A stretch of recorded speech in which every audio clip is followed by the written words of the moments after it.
श्याम मानव channel को आपका समर्थन देने के लिए चैनल को जरूर सब्सक्राइब करें। चैनल के नोटिफिकेशन पाने के लिए बेल आइकन भी दबाएं। सूरज पांगरकर, इनका सवाल ऐसा है कि मैं तेज ज्ञान फाउंडेशन के एक वर्कशॉप को गया था। उन्होंने वहां सिखाया था कि मैं शरीर नहीं हूं। तो क्या यह मैं शरीर नहीं हूं इस ढंग से जीना ये व्यक्तित्व विकास के लिए घातक है? आपने बहुत अच्छा सवाल पूछा। मैं शरीर नहीं हूं, मैं आत्मा स्वरूप हूं, ये भ्रम जगत है।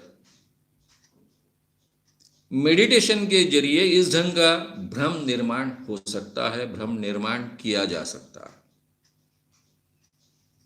सम्मोहन के जरिए इस ढंग का भ्रम निर्माण किया जा सकता है। प्रार्थना जैसी प्रोसेस के द्वारा भी यह भ्रम निर्माण हो सकता है। अगर हम समझने लग गए कोई भी भ्रम का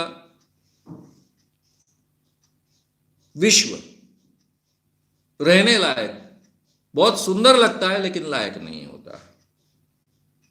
वास्तविकता में ही हमको जीना होता है। फैंटेसी बहुत अच्छी चीज है लेकिन रात दिन तो हम फैंटेसी में जी नहीं पाएंगे। फैंटेसी कुछ समय के लिए अच्छी हो सकती है, रिलीफ दे सकती है, लेकिन हम पूरा का पूरा जीवन हमारा हम शरीर नहीं है, हम आत्मा स्वरूप है, दूसरा कुछ तो हो नहीं सकता है कि हम शरीर नहीं है ऐसा मानकर जिए हमारा, तो इसका मतलब हो गया हम आत्मा स्वरूप है। ये मानकर जीना यानी सच्चाई से दूर भागना, और इसके बहुत बुरे परिणाम हमें भुगतने पड़ेंगे। एक भ्रम के जगत में हम जीना शुरू कर देंगे।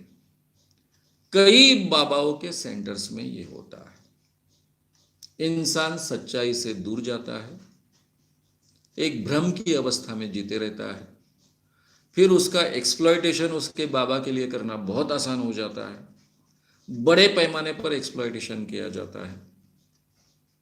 तो ये भ्रम की अवस्था में हमने जीना नहीं चाहिए। हमारा शरीर और मन सेपरेट नहीं किया जा सकता है। हमको ये महसूस होता है, मैं बहुत अच्छे ढंग से ये सभी चीजों को जानता हूं, ये डिसोसिएशन है। ये डिसोसिएशन क्या होता है मैं बहुत अच्छे ढंग से जानता हूं, मैं सिखाते आया हूं। लेकिन ये कुछ समय के लिए अनुभव करना, यहां तक बात ठीक है। ये सत्य मानकर जीना शुरू करना यानी सपने में जीना जैसा हो जाता है, और ये इंसान के वास्तविक जीवन जीने के लिए बहुत ही घातक सिद्ध होता है। इसलिए ऐसे भ्रमिष्ट अवस्था से हमने दूर रहना चाहिए। नेक्स्ट। इस तरह का जवाब हमारे चैनल पर है, पर फिर भी उनका कहना है कि आपने इसे दे दीजिए, उन्होंने वो सुने। और उत्क्रांतवाद का जो सिद्धांत है वो अमीबा से हम मनुष्य बने धीरे धीरे, पर मनुष्य भी आगे उनका उत्क्रांति क्यों नहीं हुई, मनुष्य का आगे विकास होता हो क्यों नहीं?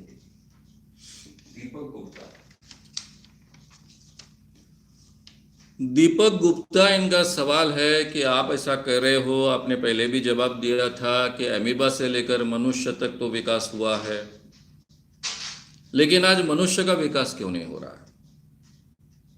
ये सवाल आपके दिमाग में क्यों आता है मेरे समझ में नहीं आता है। इन सब सवालों का जवाब ऑलरेडी मैंने दिया है। अमीबा से लेकर आज इंसान तक ये जो परिवर्तन हुआ उसको कितने साल लगे हैं? कम से कम 150 से 200 करोड़ साल लगे, शायद 250 करोड़ साल भी लगे होंगे। 250 करोड़ साल में जो परिवर्तन हुआ, हमारे इंसान की आयु कितनी है? 10 लाख साल। आज जैसा इंसान 1 लाख साल। तो 1 लाख साल में इंसान में परिवर्तन हुआ कि नहीं हुआ? ना, काफी परिवर्तन हुआ। 1 लाख साल पहले वाला जो भाषा न बोल सकने वाला इंसान था, कोई शस्त्र उपयोग में न लाने वाला इंसान था, उससे लेकर तो आज विमान में बैठने वाला, बुलेट ट्रेन में बैठने वाला, कार चलाने वाला इंसान तो हुआ है। उसमें शारीरिक बदलाव आए कि नहीं आए हैं? भाई आप कैंची का उपयोग करते हो, इंसान को कैंची जैसे शस्त्र का उपयोग करने के लिए हजारों साल लगे, लेकिन आज हमारा बच्चा पैदा होता है तो बच्चा पैदा होने के बाद में तुरंत चौथे पांचवें साल में वो कैंची का बहुत सुंदर उपयोग करना सीख जाता है, क्योंकि हजारों सालों से अपने उंगलियों का अलग अलग उपयोग करना, कैंची का उपयोग करना यानी उंगलियों को अलग अलग उपयोग में लाना। नहीं तो ये पांचों उंगलियां साथ में उपयोग करने की हमें आदत है। खाना खाना है, हम साथ में खाएंगे। ये अलग अलग उंगलियों का उपयोग करना, लिखना है, कैंची का उपयोग करना है, शस्त्र का उपयोग करना है, धनुष्य बाण का उपयोग करना है, तो अंगूठे का अलग उपयोग करेंगे, उंगली का उपयोग अलग करेंगे। ये सीख कर ये बातें जेनेटिकली हम में आई। इसलिए आज जो हमारा बच्चा पैदा होता है उसको कैंची चलाने के लिए, ये शस्त्र चलाने के लिए हजारों साल नहीं लगते हैं। वो पहले 3-4 सालों में ही सीख लेता है, उसको मास्टर कर लेता है, क्योंकि ये बदलाव हमारे जेनेटिक्स में आ गया है। सेम थिंग बात होती है, जो बार बार हम अपने आप में बदलाव लाते हैं, पीढ़ियों तक लाते रहते हैं, वो बदलाव धीरे धीरे जेनेटिक बनते हैं और बाद में हमारे अंदर चले जाते हैं। आपका सवाल शायद ऐसा है कि ये विकसित इंसान का और कोई विकसित स्पेसी बनेगी कि नहीं बनेगी, हो सकता है, लेकिन उसको हजारों लाखों साल लगेंगे, केवल हजारों सालों में नहीं होने वाला है। और स्पेसी केवल विकासवाद के सिद्धांत के आधार पर नहीं बनती है, उसमें एक्सीडेंट्स भी होते हैं जिसको हम म्यूटेशन कहते हैं। एक्सीडेंट्स के आधार पर भी स्पेसीज बदलती है, दोनों तरीके से स्पेसीज बदलती है, लाखों सालों में भी स्पेसीज बदलती है, और कुछ एक्सीडेंट्स के आधार पर भी स्पेसीज बदलती है। तो इसलिए इंसान में बदलाव नहीं हुआ। भाई तुम्हारी मेरी जानकारी है कितनी? तुम्हारी मेरी आज के ज्ञान की जानकारी 4-5 हजार साल की भी ठीक ढंग से नहीं है। ये जो हम 450 करोड़ साल पहले की बात कहते हैं, हमारी पृथ्वी सूरज से अलग हुई, ये हमें अभी अभी पता चला है। हमारे ज्ञान का कालावधि कितना है तो 4-5 हजार साल का भी नहीं है। पहले तो हम ठीक ढंग से बात भी नहीं कर सकते थे। हमने जब भाषा विकसित की, भाषा को मास्टर किया, उसको लिखना सीखा, तब जाकर एक पीढ़ी अपने अनुभव दूसरे पीढ़ी को कर पाई, दूसरी पीढ़ी का अनुभव तीसरे पीढ़ी तक पहुंच पाया। जब हम लिखित स्वरूप में अपने ग्रंथ कायम रख सके, तब कई पीढ़ियों तक हमारे अनुभव पहुंचने लग गए। ये सिचुएशन तो गए 5-1 हजार सालों में पैदा हुई, यानी हमारा पूरा ज्ञान का दायरा और क्षेत्र केवल 5,000 साल का है। तो 5,000 साल का ये ज्ञान का दायरा और क्षेत्र है, ये पूरे इवोल्यूशन के क्षेत्र में निग्लिजिबल ईयर्स है, निग्लिजिबल समय है। इतने में कोई बड़ा बदलाव नहीं होता। ये बदलाव के लिए दीर्घ समय लगता है, नेचर के साथ एडजस्ट होना। जैसे अभी हम देखेंगे कि हमारे काफी शहर प्रदूषित हुए। ये प्रदूषित शहर में बच्चों को बहुत तकलीफ होती है। क्यों तकलीफ होती है? क्योंकि 100 साल पहले इतना प्रदूषण था नहीं। इसलिए हमारे पूरी ऑर्गन्स शरीर के उस ढंग के नहीं बने हैं कि हम प्रदूषित अवस्था में जी पाए। 100 साल पहले की अवस्था आप देखोगे शहरों से लेकर हर एक की, तो बहुत भिन्न अवस्था थी। 100 साल छोड़िए ना, मेरे कॉलेज जीवन की अवस्था और आज की अवस्था शहरों में जमीन आसमान का फर्क हो गया है। प्रदूषण का स्तर कई गुना बढ़ गया। तो हम इस प्रदूषण को सहन करने के योग्य आज नहीं है, क्योंकि 100 साल पहले यह अवस्था थी नहीं। अब इस अवस्था में क्या होगा? जैसे दिल्ली का प्रदूषण है, मुंबई का प्रदूषण है, समझो किसी कारणवश हम ये प्रदूषण नहीं कम कर पाए, तो क्या होगा? बहुत इंसान मरेंगे। सभी के सभी मरेंगे क्या? बिल्कुल नहीं मरेंगे। उसमें से कुछ प्रतिशत इंसान बचेंगे। कौन बचेंगे? जो इस प्रदूषण में जी सकते हैं, ऐसे बचेंगे।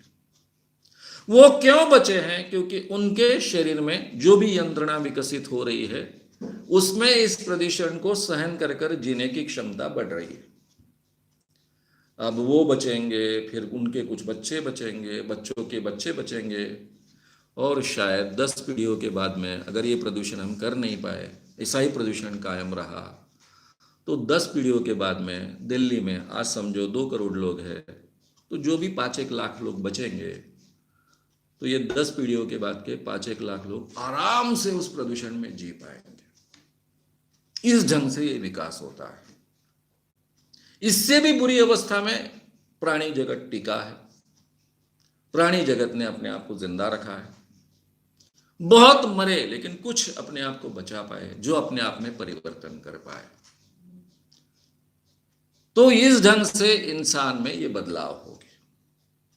लेकिन आप जिस ढंग के बदलाव की अपेक्षा करते हो उसके लिए बहुत लंबा समय लगता है। 5000 साल ये बहुत कम समय है। लाखों सालों में ये बदलाव होते आए। तो इसलिए इंसान में बदलाव नहीं हो रहा है। आपके देखने का समय कितना भाई, आपका ज्ञान कितना।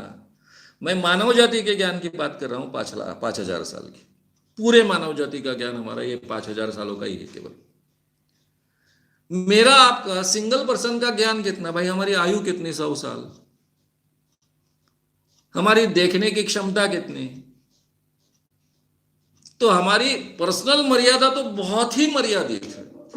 तो इसमें आपको क्या बदलाव मिलेगा, कैसे बदलाव देखेगा। नेचर में ये बदलाव बहुत स्लोली होते हैं। तो ये इवोल्यूशन के कारण होने वाले बदलाव आपको डेफिनेटली आगे देखने को मिल सकते हैं। अगर आप 10-20 लाख साल जिंदा रहो तो आपको डेफिनेटली उसका पता चलेगा। आप अपनी आंखों से देख पाओगे 20 लाख साल बाद कि अरे बाप रे, इंसान में इतना बदलाव हुआ। मैं 2019 में मैंने ऐसा देखा था, मानव साहब ने कहा था अब देखो 10 लाख साल बाद इंसान का क्या हो गया। 20 लाख साल आप जिंदा रहोगे। ये समय हमारे पास इतना कम है कि इन चीजों को हम पुराने इतिहास के आधार पर, पुराना जो जो हुआ है उसके आधार पर समझने की क्षमता रखते हैं। आगे क्या होगा ये गेस कर सकते हैं, अनुमान कर सकते हैं, लेकिन हम देख नहीं सकते हैं। तो ये हमारी मर्यादा हमने समझ लेनी चाहिए। बदलाव होंगे, इवोल्यूशन की प्रक्रिया कभी रुकने वाली नहीं है, वो निरंतर चलने वाली है। इंसान में भी बदलाव हुआ, शायद इंसान में से एक दूसरी सुपर स्पीसीज भी निर्माण हो सकती है, लेकिन ये कब होगा, कैसे होगा, ये देखने के लिए आप नहीं रहेंगे, मैं भी नहीं रहूंगा। नेक्स्ट। क्या पूर्णतः वैज्ञानिक सोच वाला व्यक्ति अपने जीवन में बिना धर्म के जी सकेगा, और उसके उल्टा क्या पूर्णतः धार्मिक व्यक्ति बिना विज्ञान के साधनों के बिना जी सकता है? जैसे कि नागा साधु एग्जाम्पल अजय राउत।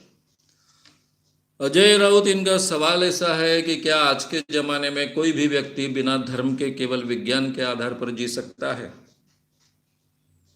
और क्या कोई धार्मिक व्यक्ति बिना विज्ञान के आज के जीवन में जी सकता है। आज तो हम धर्म के बिना जी ही रहे हैं। मुझे बताइए ना, आपके और मेरे जीवन में धर्म का क्या रोल है। अभी हम मंदिर में जाते हैं, अपने आप को धार्मिक मानते हैं, राम के नाम पे भड़कते हैं, हाथ में तलवार उठाते हैं, किसी को मार देते हैं। ये बातें छोड़िए, तो धर्म का और आपके मेरे जीवन का संबंध क्या है। स्कूल में पढ़ते हैं, स्कूल कहाँ थे हमारे धर्म में। कार में चलते हैं, हमारे धर्म में कार कहाँ थी। मोबाइल का उपयोग करते हैं, हमारे धर्म में मोबाइल कहाँ था। जिस ढंग का आज खाना खाते हैं, धर्म जब उदय में आए तब इस ढंग का खाना खाते थे क्या। होटल्स, पहले जमाने में होटल्स थे क्या।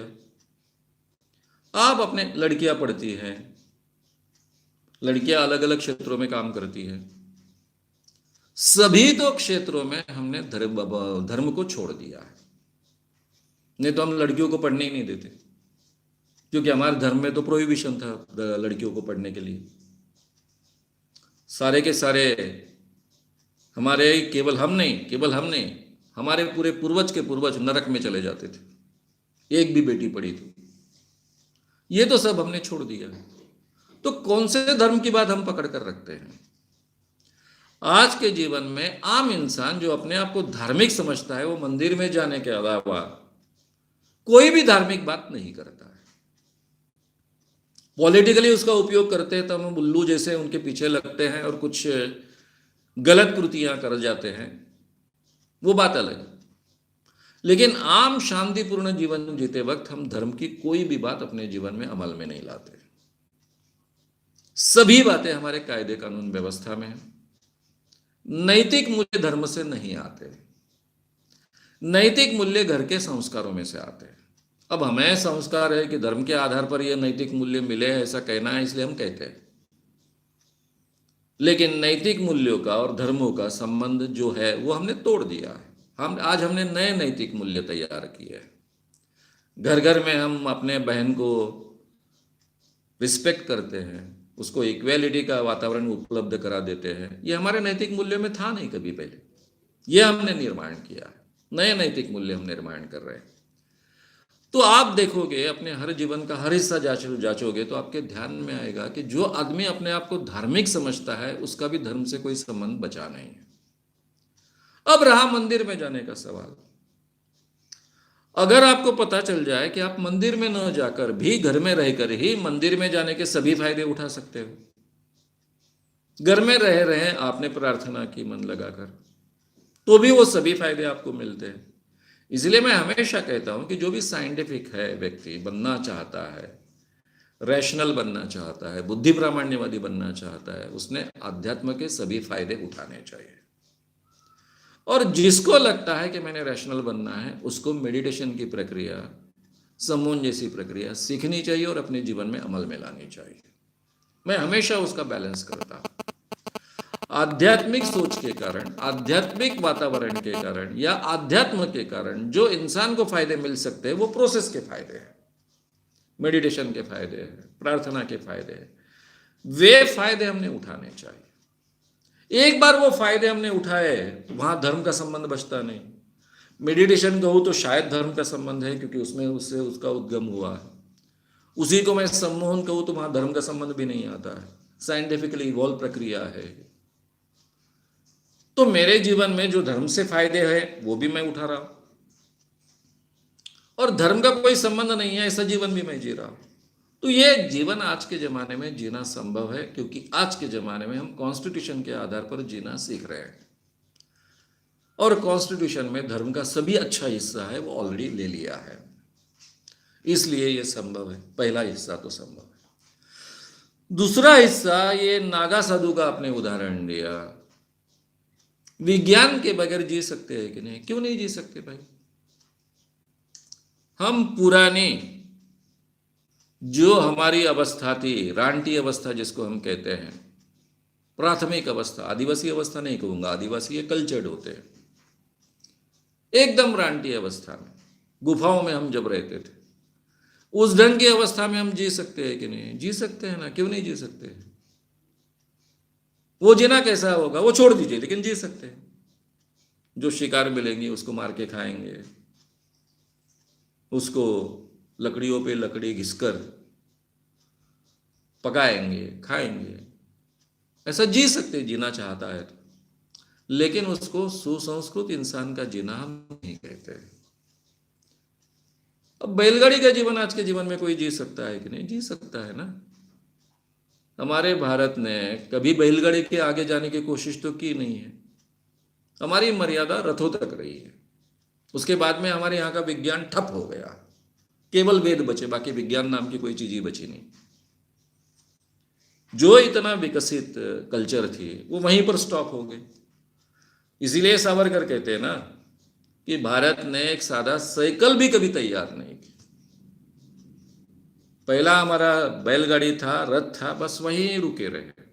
ना हमने साइकिल निर्माण की, ना हमने स्कूटर निर्माण की, ना हमने मोटरसाइकिल निर्माण की, ना हमने कार निर्माण की, ना ट्रक निर्माण किया, ना रेलगाड़ी निर्माण की, ना एरोप्लेन निर्माण किया। वो हमारी कल्चर वहीं रुक गई। वेद और खत्म, शब्द प्रामाण्य, वेद प्रामाण्य, उसके आगे कुछ हो ही नहीं सकता है। और वे वेदों में बहुत विज्ञान होता है लेकिन वो भारतीयों को समझ में नहीं आता है। सालों से रटते आए लेकिन उनको समझ में नहीं आता। वो केवल पाश्चात्य लोगों को, यूरोपियन लोगों को समझ में आता है। ये भी ऊपर से हमारी धारणा है। तो इसलिए अगर कोई जीना चाहता है विज्ञान के बिना आज के, वो जी सकता है क्योंकि प्राथमिक जीने की क्षमताएं इंसान में है। प्राथमिक अवस्था में वो जी सकता है, कपड़े के बगैर भी जी सकता है, थोड़ी तकलीफ होगी लेकिन एडजस्ट हो जाएगा। आज के खान पान को छोड़कर पुराना जो भी शिकार कर कर होगा, फल होगा, वो भी खाकर वो जी सकता है। ये संभव है, लेकिन इस ढंग का जीवन कोई जी पाएगा? मैं हमेशा कहता हूं कि 100% धर्म मानने वाला कोई व्यक्ति मुझे मिल जाए तो मैं उसके पैर छू लूं। ऐसा व्यक्ति इस दुनिया में है ही नहीं। हाँ, जिसको धर्म की जानकारी नहीं है वो कहेगा मैं धर्म के अनुसार जीऊंगा। जिसको भारतीय धर्म की जानकारी है, कोई भी धर्म हो, वो उस धर्म के अनुसार अगर आज जीना चाहेगा तो वो जी नहीं सकता है। जीना असंभव है।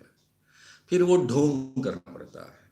कैसा? जिसका वर्णन सावरकर ने अपनी किताब में किया है कि शंकराचार्य कार में बैठकर आते हैं और गांव के एरिया में प्रवेश करते ही नीचे उतरते हैं। फिर उनको 10 लोग पालकी में बिठाते हैं। फिर पालकी में वो बैठते हैं। सामने फिर दिन के उजाले में टॉर्चेस लेकर, यानी मशाले लेकर लोग आगे चलते हैं और फिर शंकराचार्य गांव में जहां उनको मंदिर तक पहुंचना है वहां तक पहुंचते हैं। ये तमाशा करना होगा, लेकिन ये सत्यता नहीं होगी। नहीं तो शंकराचार्य को मुंबई से दिल्ली जाने के लिए 1 महीना लग जाएगा, पैदल पैदल जाएंगे तो आप पुराने धर्म के अनुसार आज के आधुनिक जीवन में जीना चाहोगे तो जीना संभव है, असंभव नहीं है। लेकिन वो जीना कोई एक्सेप्ट करेगा ऐसी स्थिति नहीं है। फिर उसमें ऐसा बीच का रास्ता निकालना पड़ता है। इसलिए फिर वो सावरकर बहुत मजाक भी उड़ाते हैं कि आम इंसान को तो दिन के उजाले में दिखता है, लेकिन हमारे शंकराचार्य को दिन के उजाले में भी दिखता नहीं है। दिन के उजाले में भी उनको टॉर्च लेकर चलना पड़ता है ताकि आसपास का दिखे। यहाँ तक कि मजाक वो उड़ाते। तो इसलिए आज का हमारा जीवन, सभी धर्म की अच्छी चीजें हमने अपने जीवन में ले ली है। हमारे राज्यशास्त्र में ले ली है, सोशियोलॉजी में ले ली है, साइकोलॉजी में ले ली है, हमारे एजुकेशन में काफ़ी चीज़ें हमने ले ली है, हमारे कॉन्स्टिट्यूशन में हमने ले ली है, हमारे जीवन का वो हिस्सा बन चुकी है। इसलिए धर्म के नाम के बिना भी अपना जीवन हम बहुत अच्छे ढंग से केवल कॉन्स्टिट्यूशन के आधार पर निभा सकते हैं। और कोई धर्म को लेकर ही जीना चाहेगा तो वो वैसे जीना चाहेगा तो जी सकता है विज्ञान को छोड़कर, लेकिन वो जीना नहीं रहेगा, इतना डेफिनेटली हम कह सकते हैं। नेक्स्ट,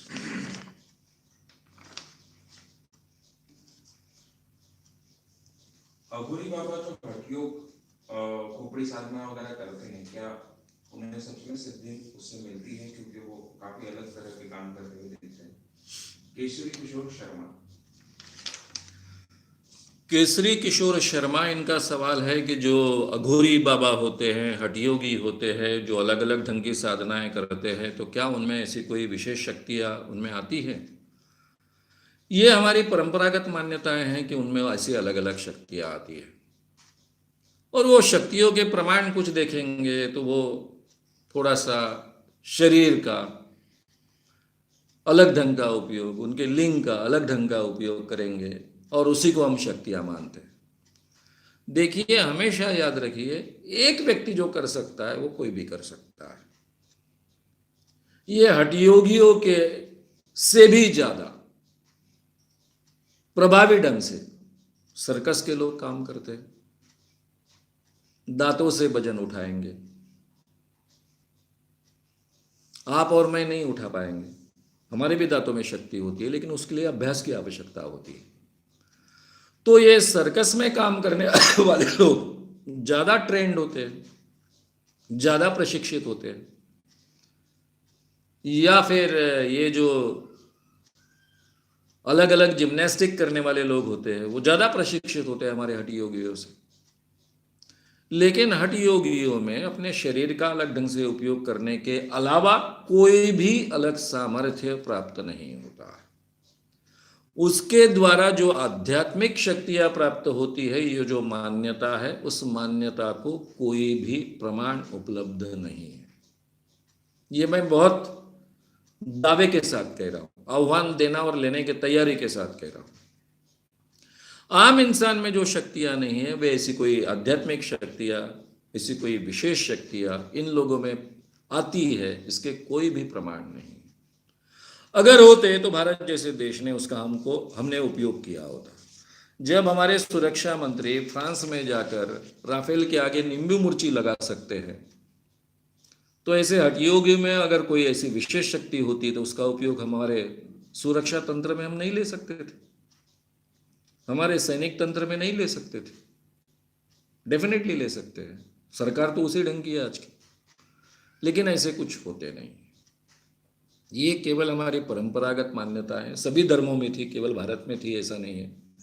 सभी की ऐसी विचित्र मान्यताएं हैं कि ऐसी आध्यात्मिक शक्तियां प्राप्त होती है, लेकिन ऐसी कुछ भी प्राप्त नहीं होती। नेक्स्ट।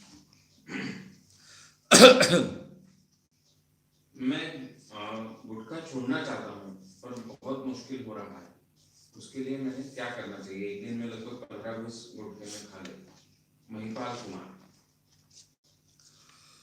महिपाल कुमार इनका सवाल ऐसा है कि मैं गुटखा खाता हूँ, घुटना छोड़ना चाहता हूँ, एक दिन में 15-20 गुटखे खाता हूँ, लेकिन मैं छोड़ नहीं पाता।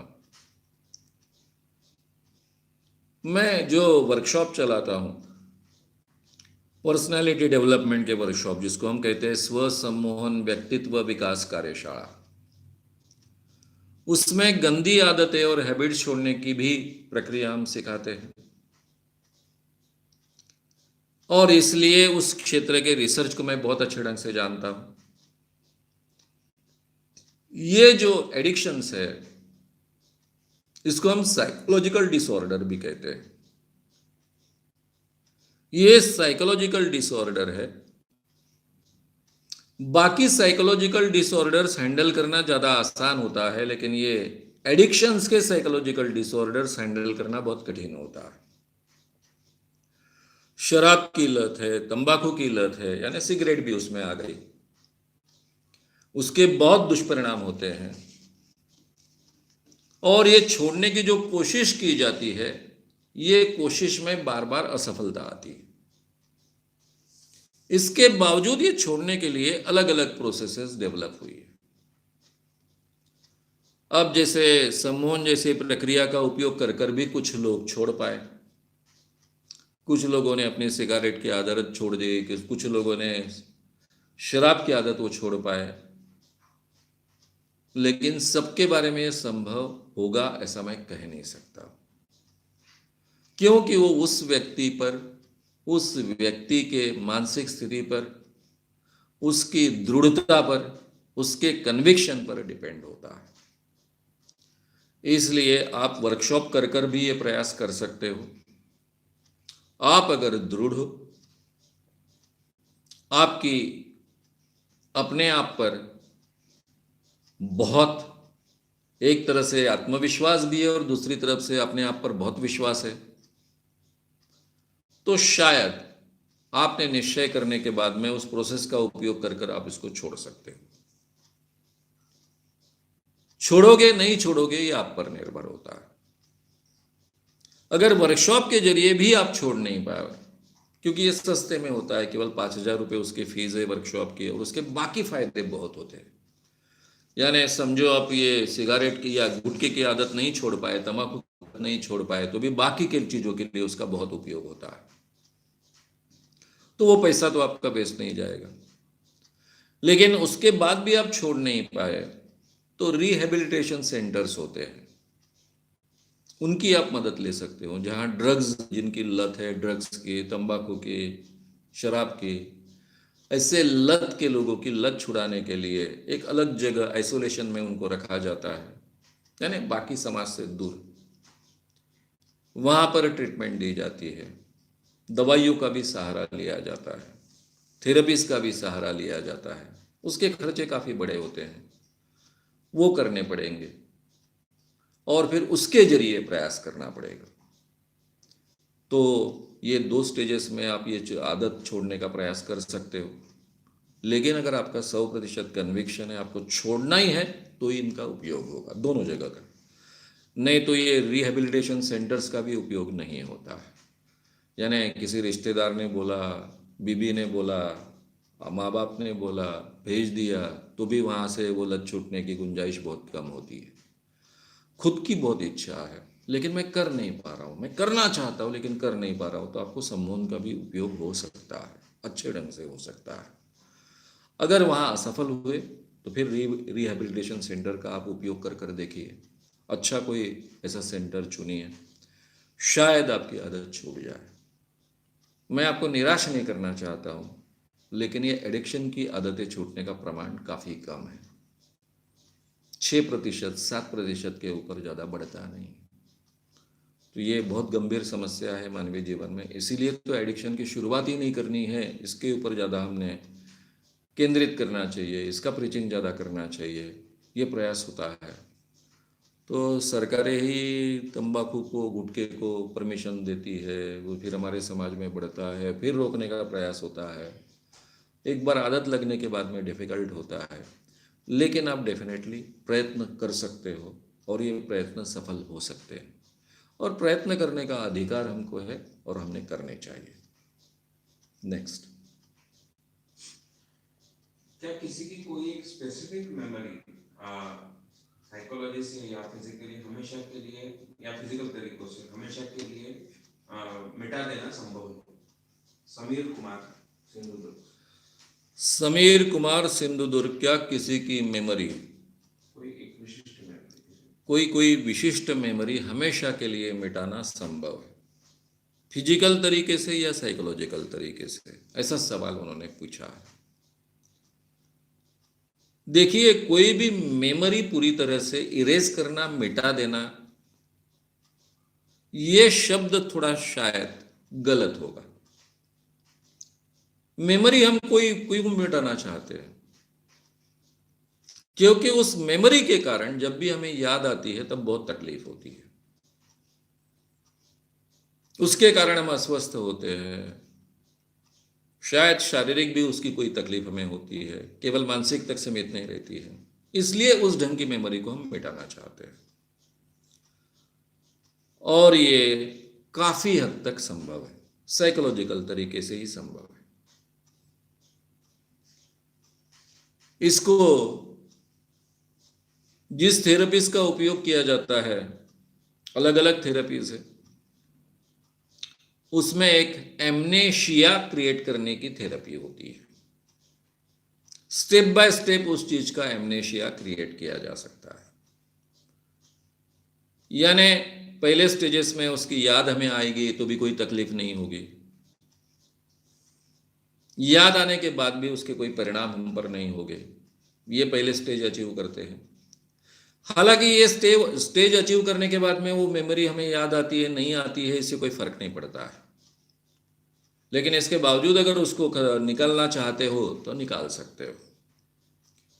अभी ये सम्मोहन के बारे में जो मैं सब कह रहा था कि सम्मोहन का उपयोग कुछ एमनेशिया क्रिएट करने के लिए हो सकता है, और सनातन संस्था के लोग इस ढंग के इसका उपयोग करते हैं, तो तब काफ़ी लोगों ने मुझे आक्षेप किया था, आक्षेप लिया था, जाहिर तरीके से आक्षेप लिया था। उसमें कुछ साइकेट्रिस्ट थे, और कुछ साइकेट्रिस्ट को लगता है कि उनको दुनिया का सभी चीज़ों का ज्ञान होता है और उन्हीं को सभी ज्ञान होता है, तो बड़े इससे कह रहे थे कि ऐसा होता नहीं है। अब जिन विषयों के बारे में अपने को कुछ पता नहीं, उसके बारे में भी कुछ लोग अपना मत व्यक्त करते रहते हैं, ऐसा हुआ था। तब मैंने डॉक्टर JB आठवले, जो सनातन संस्था के प्रमुख हैं, उनकी ही किताब लेकर उसमें का एक उदाहरण दिया था। उनके किताब में उन्होंने अपने जो अनुभव लिखे हैं उसमें एक केस लिखी है। एक लड़की उनके पास आई जिसके अपने पति के साथ में काफ़ी सेक्सुअल प्रॉब्लम्स थे। उन्होंने हमेशा के थेरेपिस्ट के जरिए उसको हैंडल करने का प्रयास किया, लेकिन कोई रिजल्ट्स मिल नहीं रहे थे। इसलिए उस लड़की का हिप्नो एनालिसिस किया गया। हिप्नो एनालिसिस का मतलब होता है कि हिप्नोटिज्म में डालकर ये प्रॉब्लम क्यों निर्माण हुआ, कब निर्माण हुआ, उसके मूल तक जाकर पहुंचना और उसका फिर एनालिसिस करना। तो उस प्रोसेस से ये पता चला कि इस लड़की को उसके चाचा ने उसके 90 साल की उम्र में रेप किया था, सगे चाचा ने रेप किया था। तो ये रेप का उसके ऊपर बहुत बुरा असर हुआ था, इस कारण वो अपने पति के साथ में सेक्सुअल लाइफ में एडजस्ट नहीं हो पा रही थी। तो डॉक्टर JV आठवले अपनी किताब में लिखते हैं, क्लिनिकल हिप्नोसिस नाम की उनकी किताब है, उसमें वो लिखते हैं कि मैंने शुरुआत में धीरे धीरे इस प्रोसेस का मैंने उपयोग किया जिसको कहते हैं सिस्टमैटिक एमनेशिया क्रिएट करना, step by step amnesia create करना। पहले उसको तो ऐसा काका ने रेप किया, यही बात उसके दिमाग में से निकाल डाली, फिर धीरे धीरे रेप हुआ, यही बात निकाल डाली, और करीब करीब उसके दिमाग में से ये रेप हुआ ये बात को इरेज कर दिया गया, और उसके बाद में वो नॉर्मल हो गई और अपने पति के साथ के सेक्सुअल उसकी लाइफ भी सुधर गई। ये उदाहरण तो उन्होंने लिख कर रखा है। ये काफ़ी उदाहरण मैं जानता हूँ। मैंने उनकी किताब का उदाहरण इसलिए दिया क्योंकि मैं उन्हीं के संगठन पर यह आरोप कर रहा था कि ऐसे चीज़ों का उपयोग करते हैं, और वो छोड़कर बाकी के लोग बोल रहे थे कि नहीं नहीं ऐसा होता नहीं। इसलिए उनकी किताब का उदाहरण मैं दे रहा हूँ कि उन्होंने ये पहले 83 में पब्लिश हुई किताब, उसमें लिख कर रखा है। तो ऐसी मेमोरी का परिणाम निकालने के लिए, पूरी तरह से निकल जाने के लिए साइकोलॉजिकल थेरेपीज का उपयोग होता है। हिप्नोथेरेपी उसमें बहुत इफेक्टिव हो सकती है, लेकिन इसकी बहुत ज़्यादा ज़रूरत नहीं होती है। ये मेरा खुद का अनुभव है। ये वो मुझे याद आए फिर भी उसका परिणाम मुझ पर ना हो, ये स्टेज अच्छे ढंग से अचीव की जा सकती है।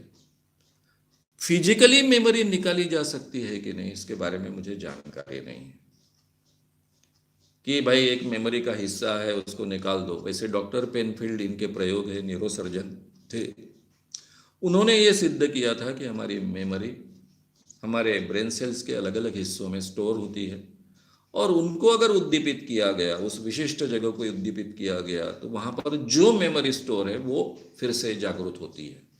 ये तो उन्होंने सिद्ध किया, लेकिन उसका प्रयोग कर कर सही माने में उस मेमोरी का उतना हिस्सा मिटाया जा सकता है कि नहीं, ये फिजिकली पॉसिबल है कि नहीं, इसकी मुझे ठीक ढंग से जानकारी नहीं है। लेकिन उसके लिए, इसीलिए उसके बारे में मैं कुछ बोलना नहीं चाहूँगा, लेकिन साइकोलॉजिकली कुछ हद तक ये संभव है। नेक्स्ट,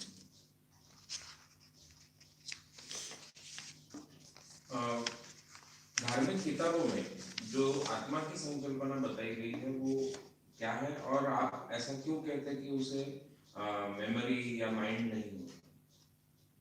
वैभव सिंगला, आत्मा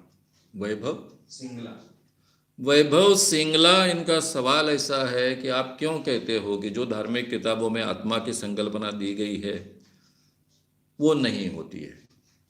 तो इसका मतलब आपने ये सीरीज सुनी नहीं है।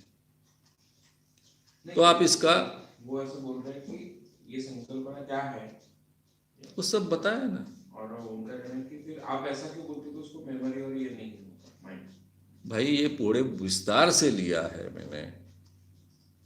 ये जो आप सवाल पूछ रहे हो कि आत्मा में मेमोरी नहीं होती है, उसको याददाश्त नहीं होती है, भावनाएं नहीं होती है, ऐसा आप जो कह रहे हो वो ऐसा क्यों कह रहे हो, ये सभी बातें मैंने विस्तार से रखी है।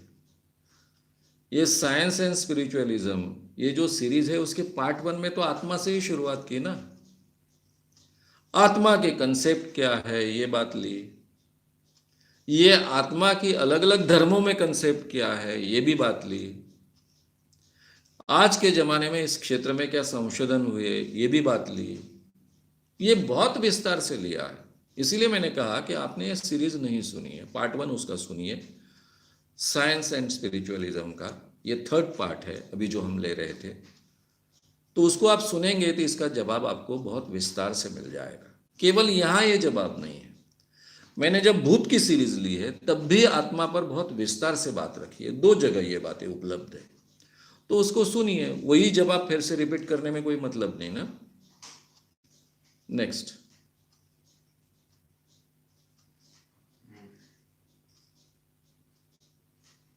सोमनाबुल यानी जो लोग नींद में चलते हैं, क्या ये छठी इंद्रिय के कारण होता है? घनश्याम मौर्य, इनका सवाल ऐसा है कि जो लोग नींद में चलते हैं, ये नींद में चलने वाले लोग क्या छठी इंद्रियों के कारण चलते हैं? ये जो स्लीप वॉकिंग होता है, स्लीप वॉकिंग नाम से ये बहुत प्रसिद्ध फेनोमेना है। कुछ लोग नींद में चलते हैं, कुछ लोग बेड पर पेशाब करते हैं, कुछ लोग एक जगह सोए हैं बेड पर, जागते हैं दूसरी जगह पर। ये जो फेनोमेना है, ये सभी फेनोमेना के पीछे बहुत कुछ अद्भुत है। इस ढंग की कल्पनाएं हजारों सालों से हमारे मन में आते रही है, सैकड़ों सालों से आते रही है। कई लोगों ने इसको भूत पोजीशन माना, कई लोगों ने अलग अलग नाम दिए। सिंपल बात इसमें यह है कि कुछ लोग नींद में चलते हैं, वे लोग एक्चुअली नींद में नहीं चलते। जैसे पेशाब का फिनोमेना कैसा होता है, जो बच्चा या कुछ 10, 12, 13, 14, 15 साल के भी लड़के लड़कियां बेड पर सू करते हैं, पेशाब करते हैं, और छोटे बच्चे भी 7, 8 साल तक के भी करते हैं। ये सभी के बारे में क्या होता है, जब भी उनका ब्लैडर फुल होता है, उनको सूचना मिलती है उनके माइंड को, ब्रेन को, कि मेरा ब्लैडर फुल हो गया है, मुझे अभी पेशाब के लिए जाना है। लेकिन उनका शरीर उठता नहीं है पेशाब के लिए। वो मानसिक दृष्टि से कल्पना में उठते हैं, बाथरूम में जाते हैं, पेशाब करते हैं और बेड पर आते हैं और सो जाते हैं। ये सब चीजें उन्होंने कल्पना में की है। बेड पर से उठे, गए बाथरूम में, गए बाथरूम में उन्होंने सू की, लेकिन वो बेड पर से उठे ही नहीं है। वो बाथरूम में सू करते हैं तब बेड पर ही सू करते हैं, फिर आकर सो भी जाते हैं। सुबह जागने के बाद उनको पता चलता है कि मैंने बेड पर सू की है। इसके एग्जैक्टली अपोजिट फिनोमेना उसमें होता है, स्लीप वॉकिंग में होता है। वो सपने में एक्चुअली उठते हैं, एक्टिव बनते हैं, चलते हैं,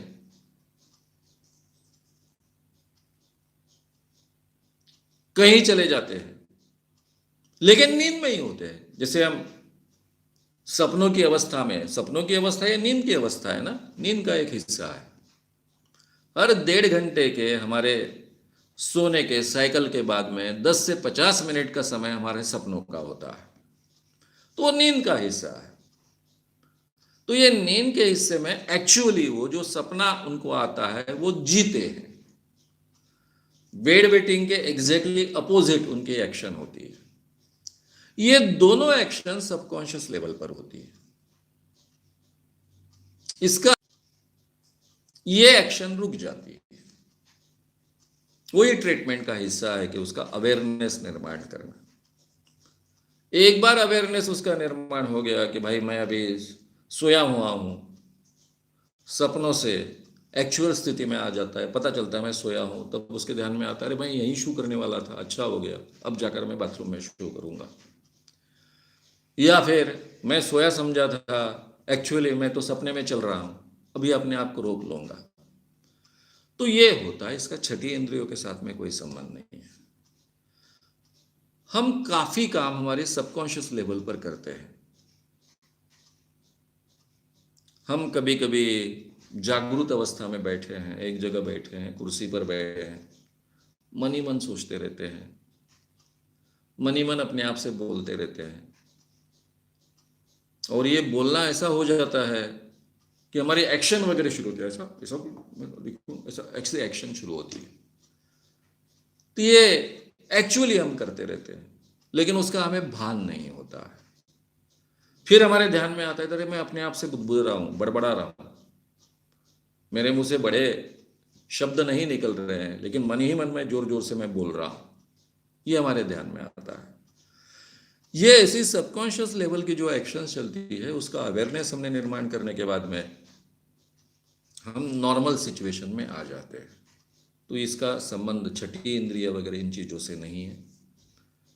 कुछ इसको आप बीमारी कह सकते हो, ये सुधारने लायक बीमारियां होती हैं, उस बीमारी का एक हिस्सा मानेंगे तो चलेगा। नेक्स्ट, प्रीमैच्योर एजैकुलेशन ये बीमारी किस कारण होती है और इस बीमारी का सॉल्यूशन क्या है? प्रधान राठौड़, जळगाव, महाराष्ट्र।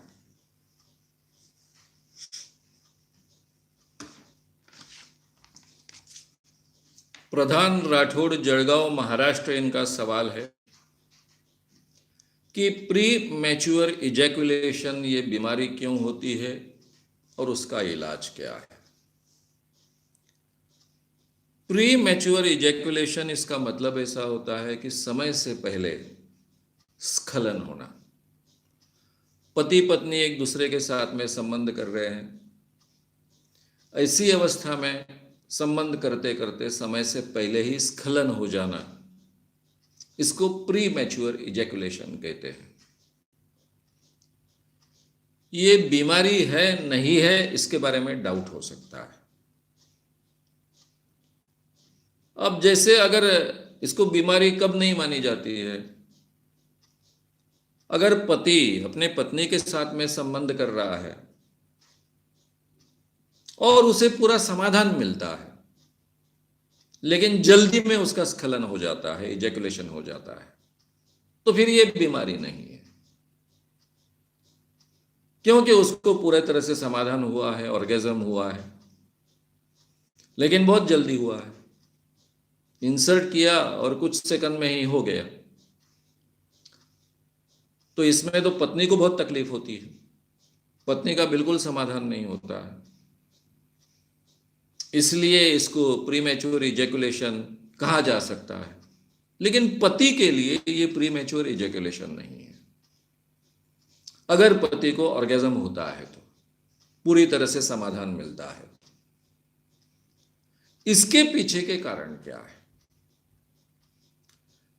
इसके पीछे का एक मेन कारण हो सकता है जिसको हम कहते हैं एंजाइटी। ये एंजाइटी कई चीजों के बारे में हो सकती है। ये अविश्वास होगा कि मैं बहुत अच्छे ढंग से आज पत्नी के साथ में संबंध नहीं कर पाऊंगा, या फिर जल्दबाजी, जल्दी जल्दी कर डालूं, या फिर पुराना मेरा उस व्यक्ति का पुराना अनुभव। ये कई कारण उसमें हो सकते हैं, लेकिन सभी कारणों के साथ में एंजाइटी होती है, टेंशन होता है। एंजाइटी, टेंशन ये सेक्सुअल एक्ट का शत्रु है, दुश्मन है।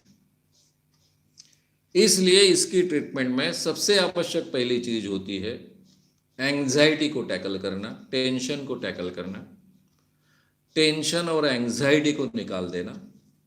अगर पुराना अनुभव ऐसा है भी तो भी क्या होता है कि पुराना एक अनुभव ऐसा रहा तो मन में ये डर होता है कि मेरा नेक्स्ट टाइम भी ऐसा ही होगा। ये पुराना डर precedes second failure, precedes third failure, इस ढंग से और बढ़ते जाता है, वो प्रोसेस और ज़्यादा डीपन होते जाती है। ये भी कारण होगा तो भी उसको दूर करने के लिए पहली स्टेप होती है एंजाइटी और टेंशन्स दूर करना, और धीरे धीरे अपने आप को शांत रिलैक्स अवस्था में उसके लिए ट्रेन करना। इस प्रक्रिया में सम्मोहन प्रक्रिया का बहुत सुंदर उपयोग होता है। वैसे कोई भी सेक्सुअल प्रॉब्लम्स के लिए सबसे ज्यादा उपयोग तो से यानी हिप्नोथेरेपी का होता है। हिप्नोथेरेपी उस क्षेत्र में बहुत इफेक्टिव होती है। कुछ लोगों को बहुत ज्यादा समय लग सकता है, कुछ लोगों को कम समय लग सकता है। प्री मैच्योर इजैकुलेशन ये कोई बहुत बड़ी समस्या नहीं है। अब रहा सवाल पति पत्नी के संबंधों में। पति पत्नी के संबंधों में अगर पुरुष के लिए ये बीमारी नहीं है, उसका पूरा समाधान हो जाता है, ऑर्गेज्म हो जाता है, तो ये दिक्कत इतनी है कि पत्नी का समाधान नहीं होता है, तो इसके लिए अलग तरीके उपयोग में लाए जाते हैं। अब वो क्या तरीके हैं ये पूरी तरह से विस्तार से तो मैं बता नहीं सकता हूं, लेकिन थोड़ा सा यहां पर उल्लेख डेफिनेटली कर सकता हूं। यानी पत्नी के मास्टरबेशन का उपयोग किया जाए, पति उसको मास्टरबेशन करने के लिए मदद करे। मास्टरबेशन का मतलब होता है हस्तमैथुन, ये तो हम सब जानते हैं, और ये सेक्स का हिस्सा पति पत्नी के आपस के संबंधों में बनाया जाए। तो जिस कारण पत्नी को भी समाधान मिले और पति को भी समाधान मिले, ये संभव हो सकता है। लेकिन हिप्नोथेरेपी के जरिए दोनों चीज़ें टैकल हो सकती है। एक, पति के ये प्रीमैच्योर इजैकुलेशन की जो समस्या है उसको कम करना संभव है, एंग्जाइटी टेंशन दूर करना संभव है, इस कारण उसके रिजल्ट्स भी अच्छे आएंगे, और समय बढ़ाना भी संभव है। ज़्यादा समय तक वो पत्नी के साथ में संबंध करे, ये समय बढ़ाने के लिए भी उसका उपयोग हो सकता है। इसलिए ये और बाद में जो दूसरी मेथड मैंने बताई वो दोनों का एक सुंदर अगर कॉम्बिनेशन करेंगे तो पति पत्नी के आपस के संबंध, सेक्सुअल संबंध बेहतर बन पाएंगे। नेक्स्ट।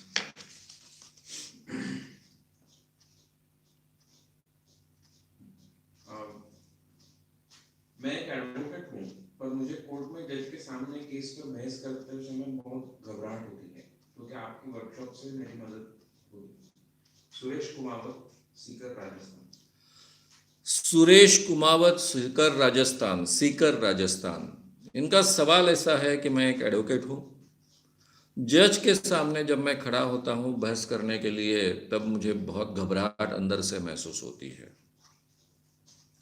तो क्या आपके वर्कशॉप का इसके लिए उपयोग होगा? डेफिनेटली वर्कशॉप का आपको उपयोग होगा, लेकिन केवल इस समस्या के लिए कितना होगा ये मैं आज नहीं कह सकता, क्योंकि मेरे वर्कशॉप में आप जो सीखोगे उसके आधार पर जब आप अपने आप को ट्रीट करोगे, थेरेपिस्ट का उपयोग करोगे, तब उस थेरेपिस्ट के निर्णय या फिर निष्कर्ष या फिर रिजल्ट्स, ये कई चीजों पर डिपेंड होते हैं। यानी आपके गहराई में कितना इसका डर बैठा है, कितने सालों से इस डर ने आपको जकड़ लिया है। ये केवल जज के सामने होता है कि कोई भी अथॉरिटी सामने रही तो उनके सामने ये होता है। इस चीज को आप कितना महत्व देते हो, इन सब चीजों पर इसके रिजल्ट्स डिपेंडेंट होते हैं। इसलिए मैं कहूंगा कि आप डेफिनेटली वर्कशॉप कीजिए। इस चीज के लिए कितना फायदा होगा नहीं होगा ये तो समय तय करेगा, लेकिन बाकी आपको बहुत फायदे मिलेंगे। जैसे जैसे आपका आत्मविश्वास बढ़ेगा वैसे वैसे इसके परिणाम कम होंगे। सम्मोहन के जरिए आप पब्लिक स्पीकिंग भी सीख सकते हो, अपना धैर्य बढ़ा सकते हो। इसको स्टेज फ्राइट भी कहा जा सकता है, हर एक को होती है, एक जमाने में मुझे बहुत थी। ये स्टेज फ्राइट भी इससे दूर की जा सकती है।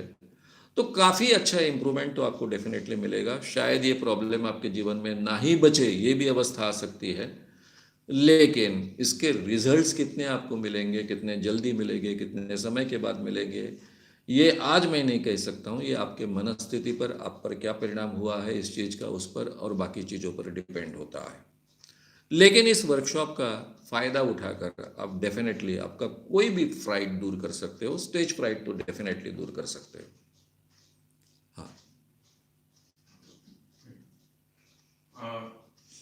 डॉक्टर जेम्स हर्टजेल करके कोई है, जिन्होंने साइंटिफिक अमेरिकन इस किताब में उन्होंने लिखा है कि वैदिक मंत्र को याद करने से यानी मेमोराइज कर लेने से इंसान के ब्रेन का साइज बढ़ता है। जो हिस्सा मेमोरी से एसोसिएटेड होता है उसका साइज बढ़ता है। तो क्या ये सच है? ब्रजेश सोलंकी, डोंबिवली। ब्रजेश सोलंकी, डोंबिवली, इनका सवाल ऐसा है कि कोई जेम्स नाम के साइंटिस्ट है, उन्होंने साइंटिफिक जर्नल में एक आर्टिकल लिखा है, वैदिक मंत्र अगर हमने उसका पाठांतर किया, उनको याद रखे, तो उसके कारण हमारे ब्रेन का कोई साइज बढ़ता है, ऐसा उन्होंने कहा है। तो इसमें कितना तथ्य है ये तो आपने ही ढूंढना चाहिए। आप कह रहे हो कि साइंटिफिक जर्नल में ये लिखा है, और मैंने आज तक कोई भी मंत्र पढ़ने से माइंड का साइज बढ़ता है या ब्रेन का कोई हिस्सा बढ़ता है, ये संशोधन सुना तक नहीं। मैं हमेशा अपडेटेड रहता हूं अपने विषय में। तो ये फेक संशोधन होना चाहिए, इसको कोई मतलब नहीं होना चाहिए। केवल कोई मंत्र पढ़ने से, बोलने से किसी का साइज बढ़ने की गुंजाइश, अपने ब्रेन का कोई भी हिस्सा बढ़ने की गुंजाइश नहीं होती है। तो इसलिए आपने जो सुना है उसमें तथ्य नहीं है, यहाँ बैठे बैठे मैं कह सकता हूँ, क्योंकि इतनी बड़ी संशोधन की बात होती है और मुझे पता ना होती है तो संभव नहीं है।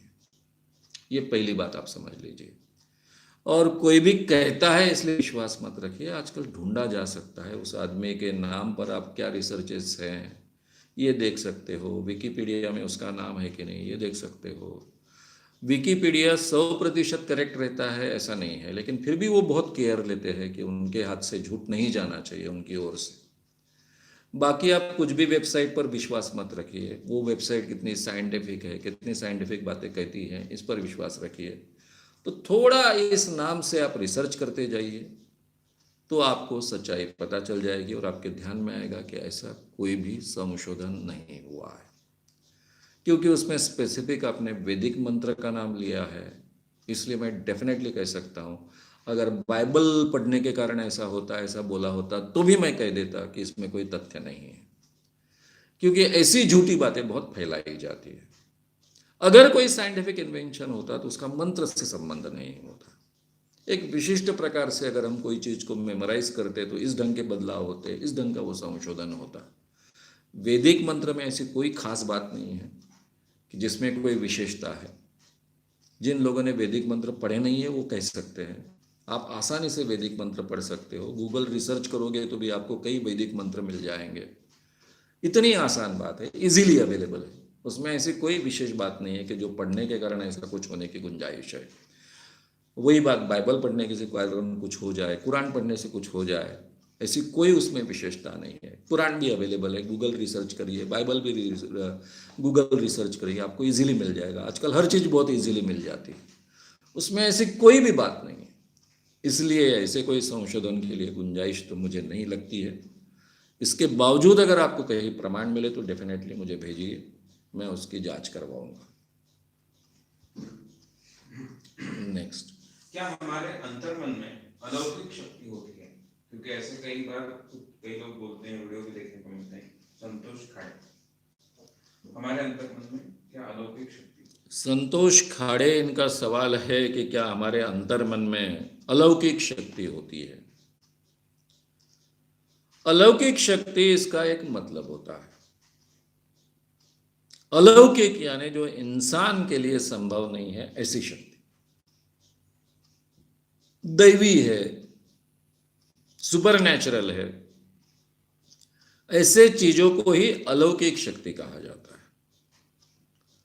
तो डेफिनेटली मैं 100% तो कह सकता हूं कि हमारे अंतर्मन में ऐसी कोई भी अलौकिक शक्ति नहीं होती है। ये अलौकिक शक्ति का ढोंग पीटने वाले जो लोग होते हैं वही दावा करते हैं कि हम सूक्ष्म देह से, हमारे अंतर्मन के माध्यम से हम कहीं भी जा सकते हैं। जैसे डॉक्टर पविवर्तक दावा करते थे कि हम मंगल पर जा सकते हैं। उनको मेरे कोर्ट केसेस में मैंने बार बार चैलेंज किया कि मंगल पर आप गए, बहुत अच्छी बात है, लेकिन बाजू के रूम में तो जाकर बताइए। ये अंतर्मन के द्वारा, तुम्हारे सूक्ष्म देह के द्वारा। और ये बाजू के रूम में हमने जो 10 चीजें हम रखेंगे, वो 10 चीजें केवल उसकी लिस्ट लेकर आइए कि ये 10 चीजें आपने रखी है, बस मैं आपकी माफी मांग लूंगा। लेकिन आखिरी तक उन्होंने आह्वान नहीं स्वीकारा। डॉक्टर JB आठवले, सनातन संस्था के प्रमुख, मेरे ही सामने मुझे कह रहे थे, मेरे सामने ही उन्होंने ये प्रयोग किया, लिख के रखा है मैंने। सनातन संस्था के ऊपर जो 2 वीडियोज अपलोडेड है उसमें भी ये अनुभव मैंने कहा है। वो भी ऐसे ध्यान लगाकर मेरे पुराने जन्म देख के आए थे, फिर पूरा हिमालय ढूंढ के आए थे। तो ऐसे दावा तो बहुत करते हैं ये अंतर्मन के सामर्थ्य का। इवन बुद्धत्व प्राप्त होने के बाद में बौद्ध भिक्षु हवा में उड़ सकते हैं, पानी पर तैर सकते हैं, ऐसे भी दावे किए जाते हैं। ये भी अंतर्मन के ही दावे होते हैं। ये सभी दावे सच नहीं है, इसमें कोई तथ्य नहीं। फिर अंतर्मन का प्रभाव क्या होता है? भाई, आपका आत्मविश्वास आपके अंतर्मन में होता है। कोई भी परिस्थिति में टिक के रहने की क्षमता या आपके आत्मविश्वास पर डिपेंड होती है। आपके मन की आशा विपरीत परिस्थिति में भी आपको बल देती है। मृत्यु शैया पर कोई व्यक्ति है और अपने आप को अगर वो प्रूव करना चाहता है, अगर कोई गुंजाइश है तो वो गुंजाइश का पूरी तरह से उपयोग होता है और वो जिंदा रहता है। शरद पवार जी उसका उत्कृष्ट उदाहरण है। इतने उनके ऑपरेशंस होने के बाद भी ठीक मुंह से बोल नहीं सकते हैं, इसके बावजूद जिस ढंग से वो प्रचार करते हैं, लोगों के सामने आते हैं आत्मविश्वास के साथ, इस 80 साल की उम्र में इतने ऑपरेशंस होने के बाद में मुंह से ठीक ढंग से बोल नहीं सकते, इसके बावजूद भाषण देते हैं, लोग उनका भाषण सुनते हैं। भरी बरसात में पानी पड़ रहा है, पानी में वो भीग रहे हैं, बोल रहे हैं, लोग पानी में भीग रहे हैं, सुन रहे हैं। ये सभी चित्र महाराष्ट्र में देखा है। तो ये अंतर्मन का ही हमारा सामर्थ्य होता है, हमारा आत्मविश्वास। लेकिन उसको हमारी शारीरिक मर्यादाएं हैं, व्यावहारिक मर्यादाएं हैं। उस दायरे में भी हमारे अंतर्मन के आत्मविश्वास में, आशा में बहुत सामर्थ्य होता है, लेकिन उसकी मर्यादा हमने समझ लेनी चाहिए। मेरे आत्मविश्वास के कारण, मेरे अंतर्मन के सामर्थ्य के कारण मैं क्या कर सकता हूं? मैं अपने आप को सुधार सकता हूं, मैं अपना परफॉर्मेंस सुधार सकता हूं, मैं बहुत अच्छे ढंग से नई नई बातें सीख सकता हूं, किसी भी बुरी सी बुरी अवस्था में भी मैं शांत और रिलैक्स रह सकता हूं। ये सब मेरे अंतर्मन के सामर्थ्य की बात है, क्योंकि आम इंसान को ये बहुत डिफिकल्ट होता है। लेकिन जिसने अपना इतना विकास किया है, व्यक्तित्व विकास किया है, उस ढंग से अपने आप को ढाला है, तो आदमी आसानी से इन सब चीजों में अपने आप को तटस्थ रख पाएगा। कितनी भी विपरीत परिस्थिति में पराभूत मनोवृत्ति अपने अंदर नहीं जाने देगा, डर नहीं जाने देगा, निडर बना रहेगा, आत्मविश्वास से जूझता रहेगा, लड़ते रहेगा। ये सब संभव है। लेकिन दूसरे ऐसे कई सिद्धांत हैं, यानी ये अंतर्मन के द्वारा आप लोगों को प्रभावित कर सकते हो। अंतर्मन में अगर आपने तीव्र इच्छा रखी, तीव्र इच्छा रखी, तीव्र इच्छा रखी, तो आपको वो चीज प्राप्त हो जाती है। सीक्रेट, अब सीक्रेट का सीडी है, क्या क्या है, और कई पर्सनालिटी डेवलपमेंट क्लासेस में ये बातें कही जाती हैं। ये सभी झूठी बातें हैं। वो एक स्नेह देसाई करके एक व्यक्ति है, वो तो अपने क्लास में चित्र भेंट देता है बंगले का, और बड़ी महंगी कार का भी चित्र देता है भेंट। तो ये चित्र आप अपने घर में लगाओ, मेडिटेशन करो, बार बार कार की तरफ देखो, तो फिर आपको ये कार प्राप्त होगी, क्योंकि आपकी तीव्र इच्छा है तो कार आपको प्राप्त होगी, ये बंगला प्राप्त होगा। मैं मजाक में कहता हूँ कि करीना कपूर का चित्र लगाइए, कम से कम इस देश के 5 करोड़ लोगों को तो भी करीना कपूर चाहिए।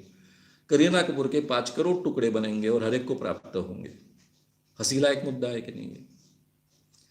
तो ये अंतर्मन की शक्ति अगर दूसरे पर इस ढंग से प्रभाव करने की बात कहती है तो वो सब झूठी है। अंतर्मन की शक्ति मेरे तक ही सीमित है।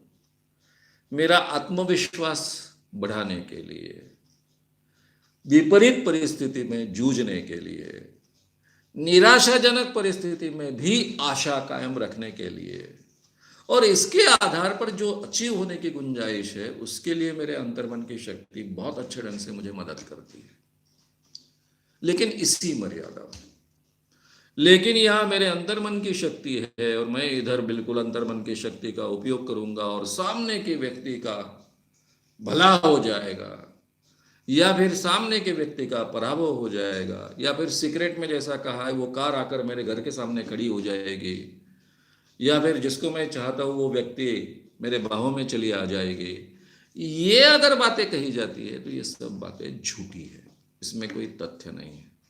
और ये सब झूठी बातें पर्सनालिटी डेवलपमेंट के नाम पर बहुत पिलाई जाती है, बहुत खिलाई जाती है लोगों को, और लोगों को ठगा जाता है। पर्सनालिटी के क्षेत्र में भी बहुत ठगा कर बैठे हैं। केवल आध्यात्मिक क्षेत्र में ऐसा नहीं है। ये जो पर्सनालिटी का क्षेत्र है, पर्सनालिटी डेवलपमेंट का क्षेत्र है, ये सही मायने में देखा जाए तो एक साइंटिफिक क्षेत्र है, लेकिन उसमें भी ऐसे कई ठग आकर बैठे हैं जो लोगों के अंधविश्वास का फायदा उठाकर अपना उल्लू सीधा करते हैं। तो ये मर्यादा हमने समझ लेनी चाहिए कि केवल मेरे तक और मेरे व्यक्तित्व में सुधार होने तक ही उसकी मदद होती है। मेरे खुद के कार्यकलाप बढ़ाने के लिए, मेरा कर्तृत्व अधिक अच्छे ढंग से करने के लिए उसका उपयोग हो सकता है, और उससे फिर जो आउटपुट मिलेगा वो आउटपुट मुझे मिल सकते हैं, लेकिन दूसरों पर इसका कोई भी असर नहीं होता है मेरे अंतर मन की शक्ति का। ये मर्यादा भी हमने समझ लेनी चाहिए। क्या वैज्ञानिक सोच के कारण हमारे देश की सारी आर्थिक और सामाजिक समस्याएं भी हल हो सकती है, या उनसे भी हम मुक्ति पा सकते हैं? विनायक दांगड़े पर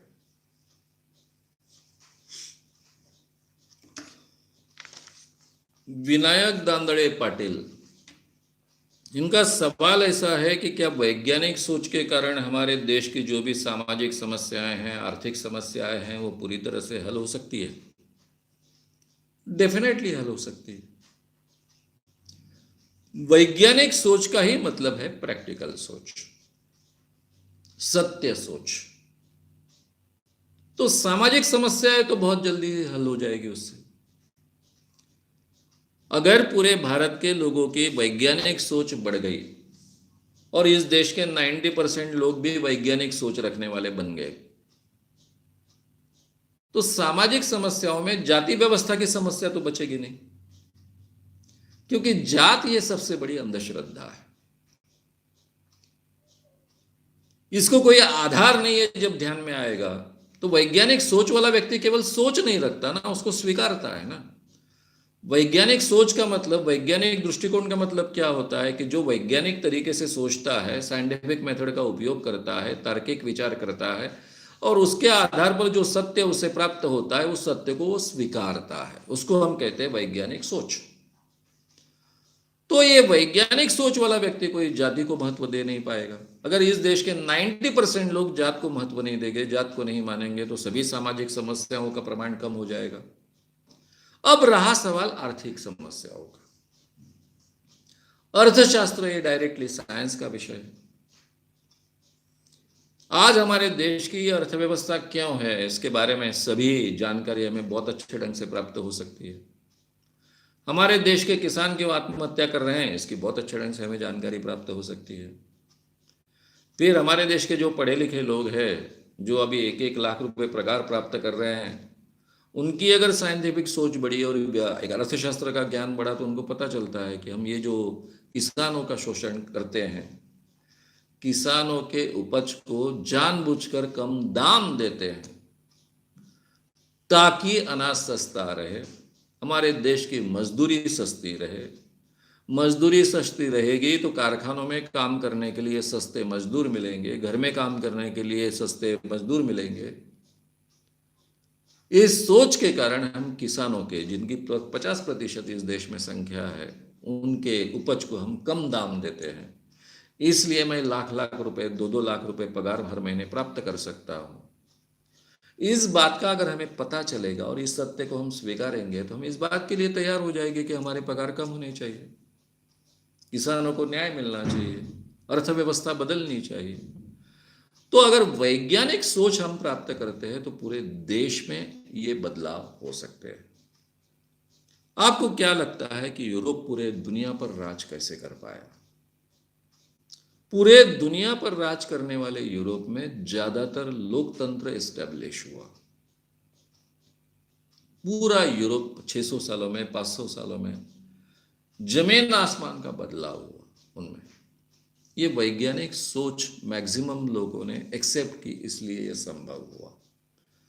उन्होंने बाइबल के प्रभाव को धीरे धीरे छोड़ दिया, धर्म को अपने प्राइवेट जीवन का हिस्सा बनाया, सार्वजनिक जीवन में बहुत अच्छे ढंग से वैज्ञानिक सोच के लिए उन्होंने अवसर रखे, एजुकेशन में वैज्ञानिक सोच हिस्सा बनते गई, और पूरे यूरोप की प्रगति होते गई, जिन्होंने पूरे दुनिया पर राज किया। आज आप बोलोगे अमेरिका नंबर 1 है, तो भाई अमेरिका यूरोप ही है ना, यूरोप के बाहर है, लेकिन अमेरिका में जो आज है लोग, ज़्यादातर जिन्होंने अमेरिका की ये स्थिति आज निर्माण की है, वे सभी यूरोपियन हैं। उसमें ब्रिटिश है, स्पेनिश है, फ्रेंच है, बाकी भी यूरोपियंस है, लेकिन यूरोप से ही गए हुए लोगों ने ये सब किया है। ऑस्ट्रेलिया में भी पूरा यूरोप ही आकर बसा है, अफ्रीका में भी वही हुआ है। तो जहां जहां प्रगति आपको दिखेगी वहां वहां यूरोप के लोग दिखेंगे। भारत में भी जो आज कुछ प्रगति हमको दिखती है, नुकसान भी बहुत किया यूरोपियन लोगों ने, यानी खास कर ब्रिटिशों ने, लेकिन जो कुछ भी निर्माण किया उसमें ब्रिटिशों का हिस्सा भी था भारत में। तो आपको दिखेगा कि वैज्ञानिक सोच के कारण कितनी प्रगति हो सकती है। ये उत्कृष्ट उदाहरण हमारे सामने ऑलरेडी है, यूरोप का है। तो भारत में तो डेफिनेटली उसके बहुत अच्छे परिणाम आगे चलकर मिलेंगे। आज जो हमारा पूरा का पूरा वेस्टेज फालतू चीज़ों में हो रहा है, वो हिंदू मुस्लिम दंगे और बाकी सब चीज़ों में, वो वेस्ट से भी हम बचेंगे। सही जगह पर अपने पूरे भारतीय लोगों की एनर्जी लगेगी। फिर हमारे बेकारी क्यों है, बेरोजगारी इतने बड़े पैमाने पर क्यों है, इसके भी हमें जवाब मिलेंगे। वो जवाब हम ढूंढेंगे, घुसकर मारेंगे। इस बात पर केवल हम अटक के नहीं रहेंगे। ऐसे ही पॉलिटिशियन को हम चुन के देंगे कि जो हमारे प्रॉब्लम सॉल्व करे, ना कि घुस के मारेंगे पे हमको अटकाएंगे, मंदिर वहीं बनाएंगे, इसी बात को अटका के रखेंगे। बाकी अर्थव्यवस्था गड्ढे में गई तो चलता है, उससे कोई लेना देना नहीं है। मैं प्याज नहीं खाती हूँ, बात खत्म हो गई। उसके अलावा मुझे कोई अर्थमंत्री ने विचार करने की आवश्यकता नहीं है। ऐसे अर्थमंत्री भी हमको नहीं मिलेंगे फिर। तो ये सब बातें एक दूसरे से रिलेटेड होती है। अगर वैज्ञानिक सोच होगी तो हम बहुत व्यावहारिक सटीक तरीके से सोच पाएंगे, हर सत्य को एक्सेप्ट कर पाएंगे, सत्य को खोज पाएंगे और उसके आधार पर अपने जीवन में निर्णय ले पाएंगे। तो पूरे भारत में इसका परिवर्तन हमको देखने को मिलेगा। सामाजिक क्षेत्र में मिलेगा, आर्थिक क्षेत्र में मिलेगा और पॉलिटिकल क्षेत्र में भी मिलेगा। सही लीडर्स हम चुन पाएंगे, उसमें भी हमको ये परिवर्तन मिलेगा। नेक्स्ट, क्या हम में दो मन यानी माइंड होते हैं? तुषार खोब्रागड़े। तुषार खोब्रागड़े इनका सवाल है कि हमारे मन में क्या दो मन होते हैं। ये दो मन का मतलब मुझे नहीं समझा कि दो मन यानी क्या कहना है। शायद ये दो मन का मतलब आपको ऐसा कहना है कि हमारे मन में एक अच्छा विचार करने वाला मन होता है, एक बुरा विचार करने वाला मन होता है। जैसा कई पिक्चर में बताया जाता है कि एक ही हमारा हीरो, फिर वो नेगेटिव विचार भी व्यक्त करता है और पॉजिटिव विचार भी व्यक्त करता है, उस ढंग का दो मन होता है, ऐसा शायद आपको पूछना है, तो बात अलग है। ये कई बार जिस जवालों का, यानी अगर हमारे मन में कुछ चीजों के बारे में अगर संदेह है, तो संदेह होने के बाद में शायद हमको ऐसा लगता है कि मैं ये करूं या वो करूं, ये करूं तो ये होगा, वो करूं तो वो होगा। तो ऐसी अवस्था में जब हमारे मन में संदेह है, हम कोई भी खास निर्णय नहीं ले सकते। तो ये हम दो मन का उदाहरण देते हैं। कभी कभी एक प्रसंग मेरे मन में, मेरे जीवन में घटित होता है और उसके आधार पर मैं नेगेटिव सोचता हूं और फिर पॉजिटिव भी सोचता हूं। दोनों विचार मेरे मन में आते रहते हैं। कौन सा विचार हावी होगा ये कह नहीं सकते उस समय में। ये द्वंद्व होता है मेरे मन में, इसको भी हम दो मन कह सकते हैं। हालांकि ये दो मन नहीं है। ये जो हमारा, क्योंकि हम विचार किस आधार पर करते हैं, जो हमारा फीडबैक है उसके आधार पर विचार करते हैं। ये जो फीडबैक आज तक, यानी जो हमारे आज तक के अनुभव है, आज तक हमको जो ज्ञान प्राप्त हुआ है, उसके आधार पर हम विचार करते हैं। मेरे जीवन में कोई एक घटना घटी है तो उस घटना के बाद में मेरे मन में फिर द्वंद्व चलेगा कि उस आदमी ने मेरा अपमान किया तो मैंने उसको सबक सिखाना चाहिए, उसका बदला लेना चाहिए। फिर मन में धीरा विचार आएगा कि क्या यह सबक लेने से, सबक सिखाने से, उसके साथ में झगड़ा करने से, मारपीट करने से क्या फायदा है, उससे क्या हल होने वाला है, जाने दो, कुत्ता भौंकता है, छोड़ दो, बात को महत्व बना दो। ये दोनों बातें मेरे मन में आएगी। लेकिन ये कब तक होगा? जब तक मेरा व्यक्तित्व विचार करने की प्रक्रिया थोड़ी रिफाइंड नहीं हुई है, तब तक। अगर वो पूरी तरह से रिफाइंड हो गई है, मैंने ऐसे दो चार प्रसंग अपने जीवन में टैकल कर लिए हैं और फिर किसी ने मेरा अपमान कर दिया, तो मैं स्ट्रेट वे अपने आप को समझाऊंगा कि क्यों अपना समय बर्बाद करूं। कुछ लोग खुद भी अपने जीवन में छोटे होते हैं, जिंदगी भर छोटे बने रहते हैं, कुछ भी बोलते रहते हैं, कुत्ते भौंकते रहते हैं, मुझे ध्यान देने की क्या आवश्यकता है। उसने कहा उसमें कोई तथ्य है, क्या तथ्य होगा तो मैं सोचूंगा, तथ्य नहीं है ना, बात को छोड़ दो, उसको बोलना है बोलने दो, उसके बोलने से क्या फर्क पड़ता है। जब मुंह पर बोलेगा तब सुना देंगे, पीछे में बोलता है तो बात को छोड़ दो, बात को ध्यान में रखने की भी आवश्यकता नहीं। तो ये यहाँ पर दो मन काम करने की गुंजाइश ही नहीं रहेगी, क्योंकि मेरे पुराने अनुभव के आधार पर मैं इन चीज़ों में क्या निर्णय लेना चाहिए इसके बारे में बहुत अच्छे ढंग से अपने आप को रिफाइन कर चुका हूँ, तो तुरंत मैं निर्णय ले पाऊंगा। लेकिन हर एक के जीवन में ऐसे कोई प्रसंग आते हैं कि जब उसके मन में दोनों विचार आते रहते हैं, मैं ये करूँ वो करूँ, ये द्वंद्व होता है। तो ये द्वंद्व को हम बहुत अच्छे ढंग से रिजॉल्व कर सकते हैं। उसके लिए एक सिंपल मेथड है, कागज पेन लेने हैं। मैंने अगर इस बारे में ये निर्णय लिया तो क्या फायदे मिलेंगे, क्या इससे नुकसान होंगे, इसकी लिस्ट तैयार करो। अगर ये दूसरा निर्णय लिया तो क्या फायदे मिलेंगे, क्या नुकसान होगा, इसकी लिस्ट तैयार करो। अगर तीसरा भी कुछ विचार मन में है तो तीसरा भी लिखो, उसको ठीक ढंग से वे करो, तार्किक विचार करो शांति से, और फिर शांत दिमाग से निर्णय ले लो। ये तरीका हम उसके लिए उपयोग में ला सकते हैं। ये दो मन नहीं होते। अब ये दो मन यानी आपको ऐसा कहना है कि कॉन्शियस माइंड और सबकॉन्शियस माइंड, तो कॉन्शियस माइंड और सबकॉन्शियस माइंड भी सेपरेट नहीं होते। ये दो मन की कोई बात हमारे मन में नहीं होती है, ये हमको महसूस होता है केवल, लेकिन ये दो मन अलग नहीं होते।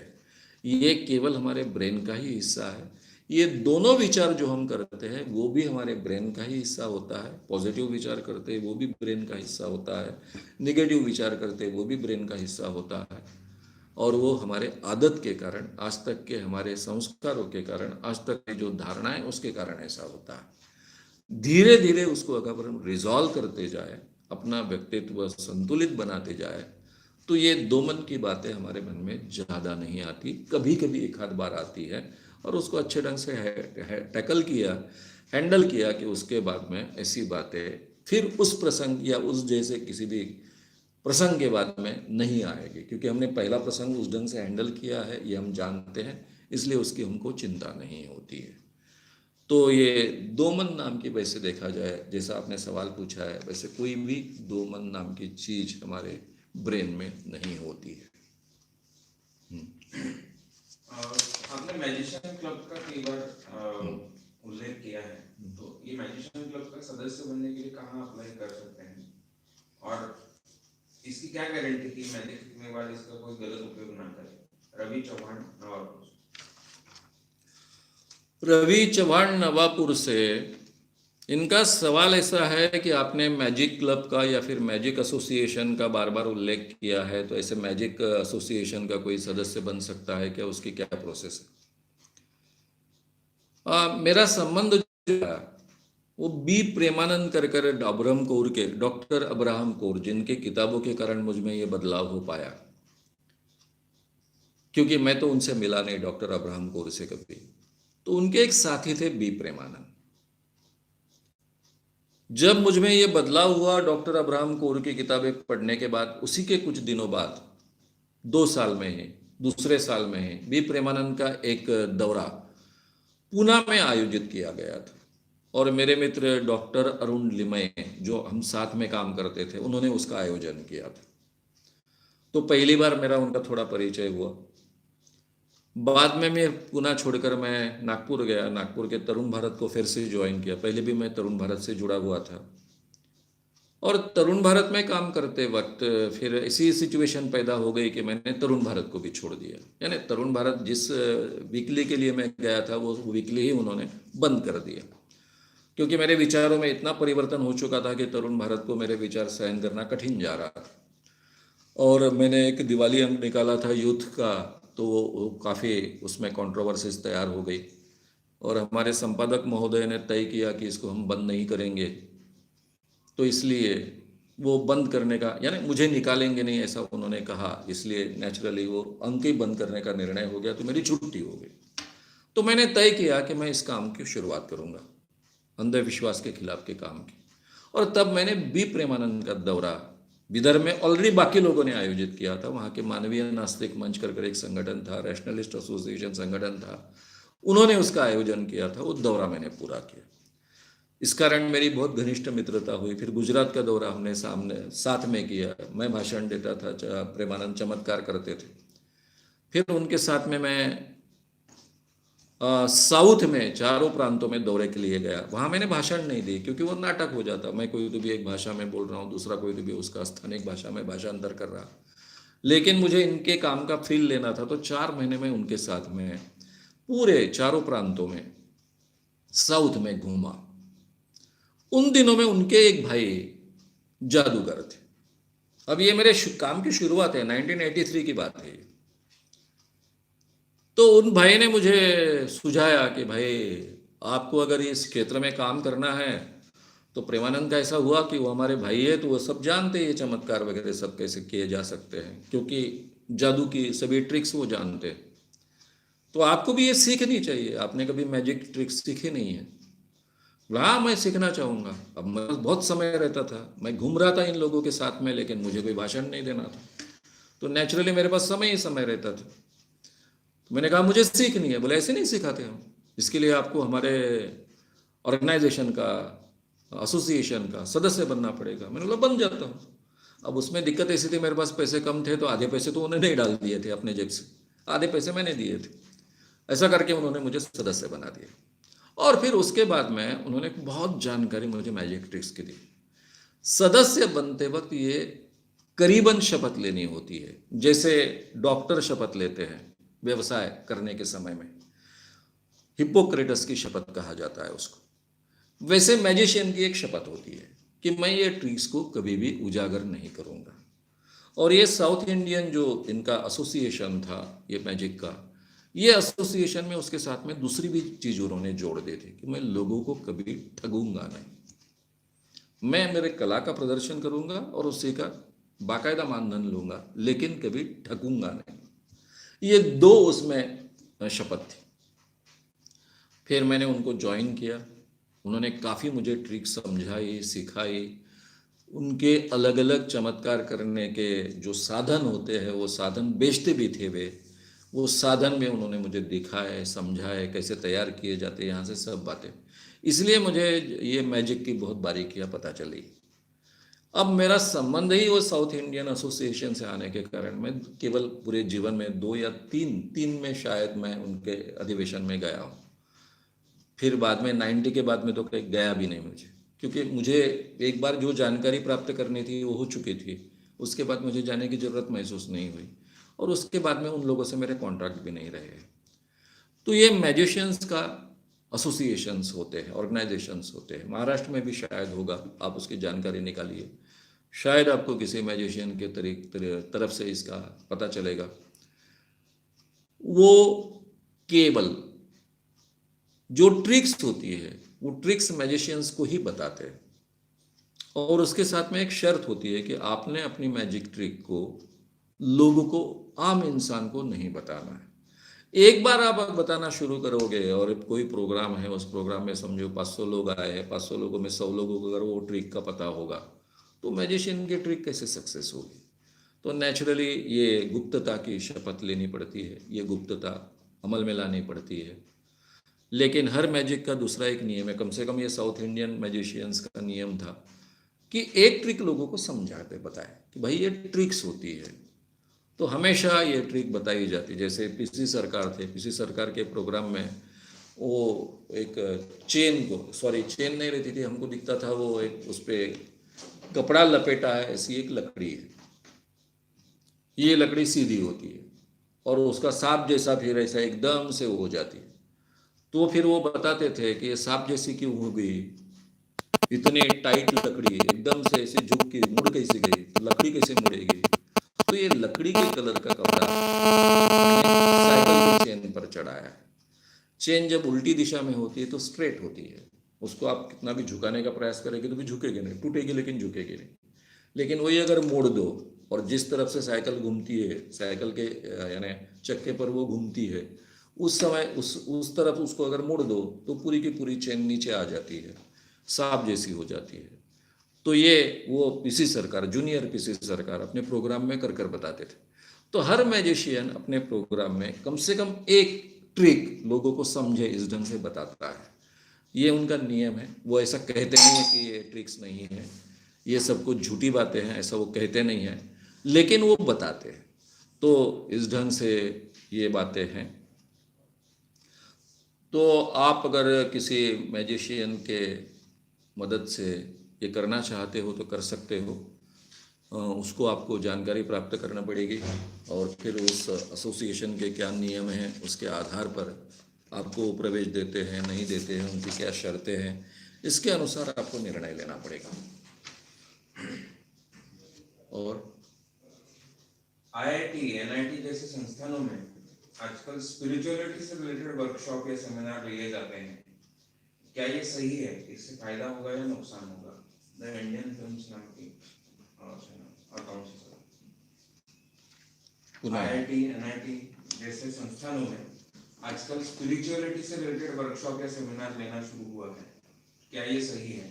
इससे फायदा या नुकसान क्या होगा? द इंडियन फिल्म्स इस अकाउंट से the Indian film since account से एक सवाल है। आईआईटी, एनआईटी इन जैसे संस्थानों में भी बड़े पैमाने पर स्पिरिचुअल प्रोग्राम्स आजकल होने लग गए हैं, उसके वर्कशॉप होने लग गए हैं। इसके बारे में आपका क्या कहना है? देखिए, आज की हमारी सरकार ही ऐसी है कि इन चीज़ों को बढ़ावा देने वाली है। जब रामदेव बाबा के योगा को बढ़ावा दिया जाता है तो मैं उसको कोई ऑब्जेक्शन नहीं लेता हूं, क्योंकि उस योगा से सही में इंसानों को फायदा मिलता है। लेकिन स्पिरिचुअलिटी के नाम पर जो बातें कही जाती है, वो बातों के बारे में हमको सोचना पड़ेगा कि वे एग्जैक्टली क्या बातें कहते हैं, कौन सी बातें सिखाते हैं, उसमें कितनी बातें साइंटिफिक होती है, कितनी बातें अनसाइंटिफिक होती है। क्योंकि स्पिरिचुअल इस शब्द के आधार पर जो बातें कही जाती होगी उसमें काफ़ी चीज़ें अनसाइंटिफिक होने की गुंजाइश तो है ही। तो ये गुंजाइश दूर करने के लिए, दूर होने के लिए सबसे पहले उसकी हमें जानकारी लेनी चाहिए कि उसमें एग्जैक्टली क्या बातें कही जाती है, और जो भी बातें साइंस के खिलाफ होगी उसको इश्यू बनाना चाहिए, विद्यार्थियों के सामने रखना चाहिए कि भाई आप तो पढ़ रहे हो आईआईटी में, आपके साइंस के अनुसार ये बातें होती है क्या, ये संभव है क्या, इसके बारे में आपने सोचना चाहिए, उनको जागरूक करना पड़ेगा।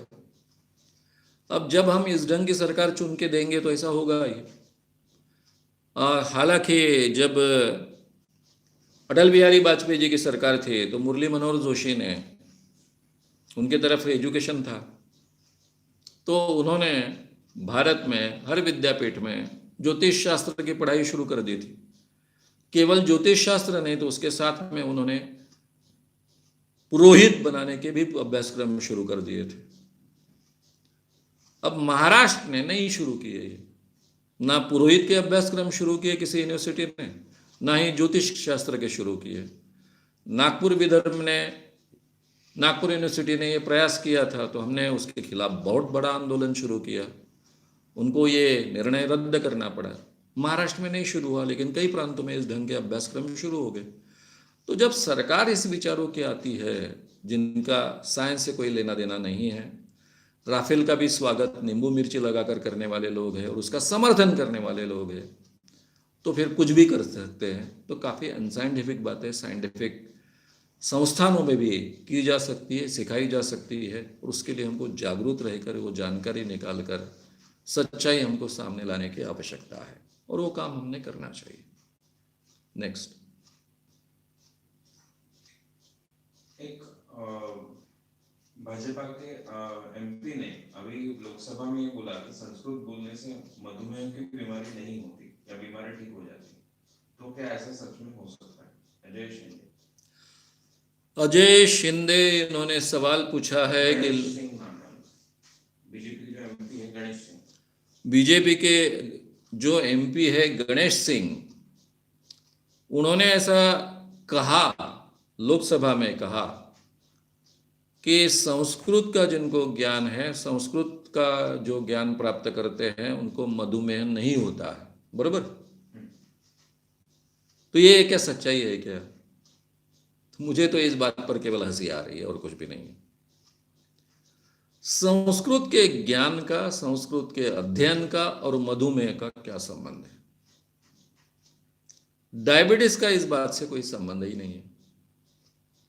इसमें 1% भी सच्चाई नहीं हो सकती है, और इसके प्रूफ्स आपको प्राप्त करना बहुत आसान है। जिस भी डिपार्टमेंट में संस्कृत पढ़ाया जाता है, उनके गए 10-15 सालों की लिस्ट प्राप्त कीजिए, और थोड़ी आजकल काफ़ी नंबर्स, हमको फ़ोन नंबर्स मिल जाते हैं अलग अलग माध्यमों से, उनसे संपर्क कीजिए। उसमें से कितने लोगों को मधुमेह है ये आपको पता चल जाएगा। और मैं यहाँ बैठे बैठे कहता हूँ कि उसमें आपको कोई फर्क नहीं मिलेगा। जिन्होंने संस्कृत का अध्ययन किया है, जिन्होंने मराठी का अध्ययन किया है, जिन्होंने इंग्लिश का अध्ययन किया है, ये अगर कंपैरेटिवली आप स्टडी करोगे तो कोई भी भाषा का अध्ययन करने वाले आज तक के बड़ी अगर संख्या लोगे, हजारों की तादाद में, तो उनमें मधुमेह के प्रमाण में आपको कोई फर्क नहीं मिलेगा। तो उसका इससे कोई संबंध हो ही नहीं सकता है।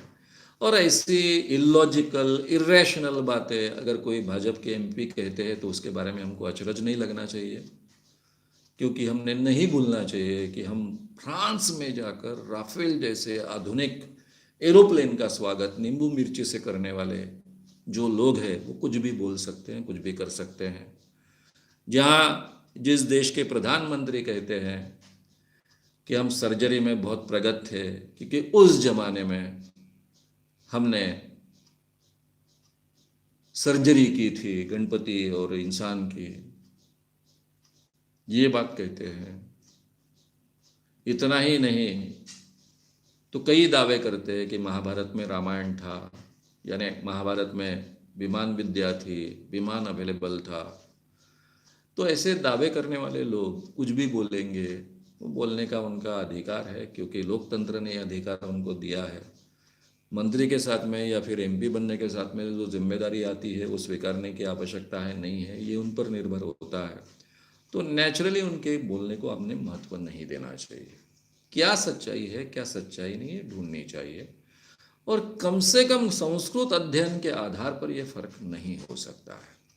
हाँ, अगर उन्होंने ऐसा कहा होता कि जो लोग हमेशा मेडिटेशन का उपयोग करते हैं उनमें डायबिटीज का प्रमाण कम होता है, तो मैं उसको तुरंत अभी कभी यहाँ सपोर्ट कर देता, क्योंकि ये फैक्ट है। जो मेडिटेशन जैसे प्रक्रिया का नियमित उपयोग करते हैं उनमें डायबिटीज का प्रमाण कम होने की गुंजाइश बहुत बढ़ जाती है, काफ़ी मात्रा में बढ़ जाती है। साइजेबल फर्क आपको महसूस होगा कि जो कभी मेडिटेशन जैसी प्रक्रिया, सम्मोहन जैसी प्रक्रिया का उपयोग नहीं करते हैं, और जो लोग सम्मोहन जैसी प्रक्रिया का, मेडिटेशन जैसी प्रक्रिया का उपयोग करते हैं, इनमें कितना फर्क है, ये बहुत आसानी से साइजेबल फर्क आपको मिल जाएगा डायबिटीज़ के बारे में। क्योंकि डायबिटीज़ एक साइकोसोमेटिक बीमारी है, और मेडिटेशन जैसी प्रक्रिया के द्वारा, सम्मोहन जैसी प्रक्रिया के द्वारा एंग्जाइटी और टेंशन्स बहुत अच्छे ढंग से हैंडल किए जा सकते हैं। इसलिए उसमें डायबिटीज़ का प्रमाण बहुत कम रहता है उन लोगों में। वैसे संस्कृत के अध्ययन में नहीं हो सकता है। संस्कृत का अध्ययन क्या हो सकता है, मैं बहुत नज़दीक से जानता हूँ। मैं खुद संस्कृत कभी पढ़ा नहीं हूँ, लेकिन संस्कृत के प्राध्यापकों से मेरे बहुत नज़दीक के संबंध रहे हैं। उनके संस्कृत के डिपार्टमेंट के विद्यार्थी मेरे संगठन में काम भी बहुत करते थे, इसलिए भी मैं जानता हूँ। ऐसी कोई पढ़ाई में उसमें हिस्सा नहीं होता है कि जिसके कारण डायबिटीज़ का प्रमाण कम हो। नेक्स्ट,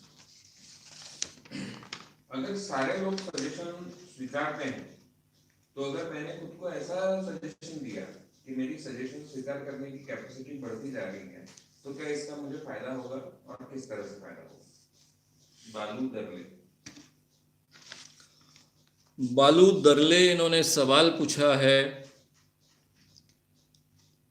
कि अगर सब लोग सजेशन स्वीकार सकते हैं और मैंने अगर अपने आप को बार बार सजेशन दिया कि मेरी सजेशन स्वीकारने की कैपेसिटी बढ़ रही है, तो क्या मुझे फायदा होगा?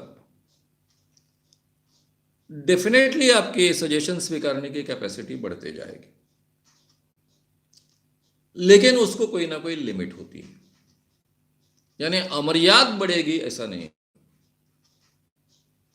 हर एक की अपनी एक पर्सनैलिटी होती है। वो पर्सनैलिटी के आधार पर, उसकी धारणाओं के आधार पर, उसके प्रोग्रामिंग के आधार पर वो सजेस्टेबल कितना है, कितनी सजेस्टिबिलिटी उसकी है, यानी सजेशन कितनी स्वीकार सकता है, इसके कुछ मापदंड बन जाते हैं, उसमें मैक्सिमम पॉसिबल हम प्राप्त कर सकते हैं, लेकिन उसको भी एक्सीड कर जाएंगे इसकी गारंटी नहीं होती है। इसलिए अगर आप इस ढंग का सजेशन अपने आप को देते हो तो डेफिनेटली आपको इम्प्रूवमेंट हुआ है ये आपके ध्यान में आएगा।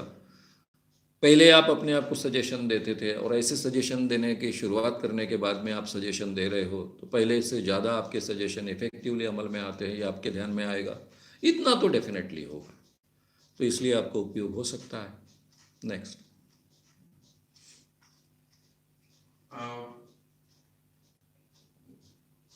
हिप्नोटिज्म और सपने, ड्रीम्स, इनमें क्या फर्क है?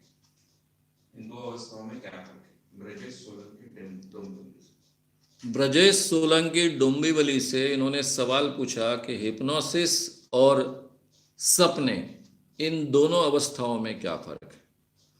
दोनों अवस्थाओं में बहुत फर्क है।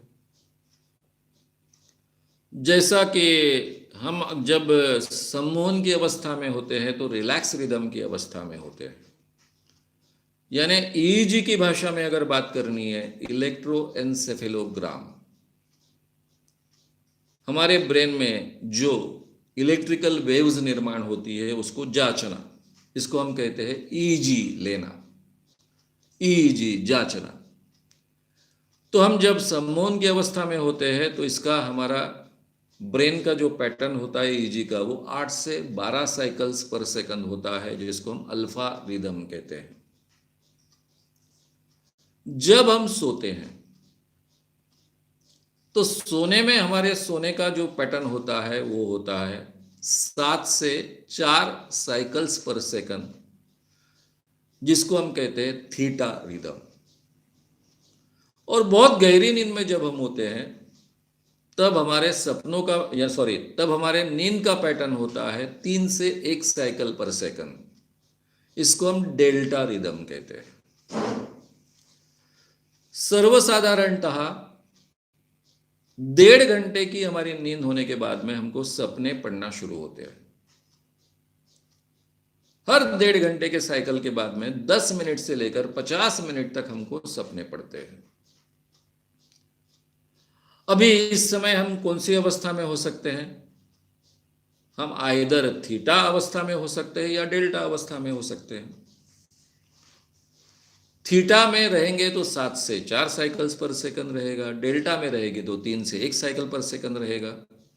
लेकिन जब हमें सपने पड़ते हैं तब उस समय में हमारे ईईजी बढ़ जाते हैं, इसको कहते हैं rapid eye moment period, REM period. इस अवस्था में सीधा 20 साइकिल्स पर सेकंड, 20 साइकिल्स पर सेकंड, ये हमारा ईईजी पैटर्न बन जाता है। यानी नींद में अगर आप हो तो 7 से 1 साइकिल पर सेकंड, और इसी नींद में जो सपने हमें पड़ते हैं उस समय में होता है 20 साइकिल्स पर सेकंड, इतना वो बढ़ जाता है। लेकिन फिर भी हम नींद में ही रहते हैं। और जब हम सम्मोहन में होते हैं, चाहे डीप ट्रांस में हो, चाहे लाइट ट्रांस में हो, चाहे मीडियम ट्रांस में हो, सभी समय में हमारा पैटर्न होता है 8 से 12 साइकिल्स पर सेकंड। तो ये सपनों का पैटर्न जो है REM पीरियड 20 साइकिल्स पर सेकंड, ये एकदम से भिन्न है सम्मोहन के अवस्था से। ये हो गया साइंटिफिक बात, ईईजी के पैटर्न की बात। सम्मोहन की अवस्था में हमें पूरा भान होता है, सम्मोहन की अवस्था में हमारा पूरा कंट्रोल होता है, अवेयरनेस होता है। हम हेलुसिनेशंस करते हैं तब भी हमें अवेयरनेस होता है। ये हेलुसिनेशंस है, ये अवेयरनेस नहीं होता है, लेकिन हमारे बॉडी का पूरे अवेयरनेस हमें होता है। क्या एक्सपीरियंस हम ले रहे हैं इसका अवेयरनेस हमें होता है। सपनों में हमको सपने सच लगते हैं उस समय के लिए, लेकिन उसमें अवेयरनेस नहीं होता है। वो हमको उस समय में सच लगते हैं, लेकिन उसमें हमारे बाकी चीज़ों का अवेयरनेस इतना नहीं होता है। अगर फर्क करेंगे तो ऐसा फर्क हम कर पाएंगे। सपने बहुत इलॉजिकल होते हैं। सम्मोहित अवस्था में हम इलॉजिकल चीज़ों को स्वीकार सकते हैं, लेकिन अगर कोई चीज़ें हमको कही नहीं गई तो जनरली हमारा बिहेवियर पैटर्न लॉजिकल होता है। सपनों में सभी चीजें इलॉजिकल होती है, सिंबल्स इलॉजिकल होते हैं, इसलिए सम्मोहन और सपने ये बहुत ही भिन्न अवस्था है, एक दोनों का एक दूसरे के साथ में कोई भी संबंध नहीं है। नेक्स्ट।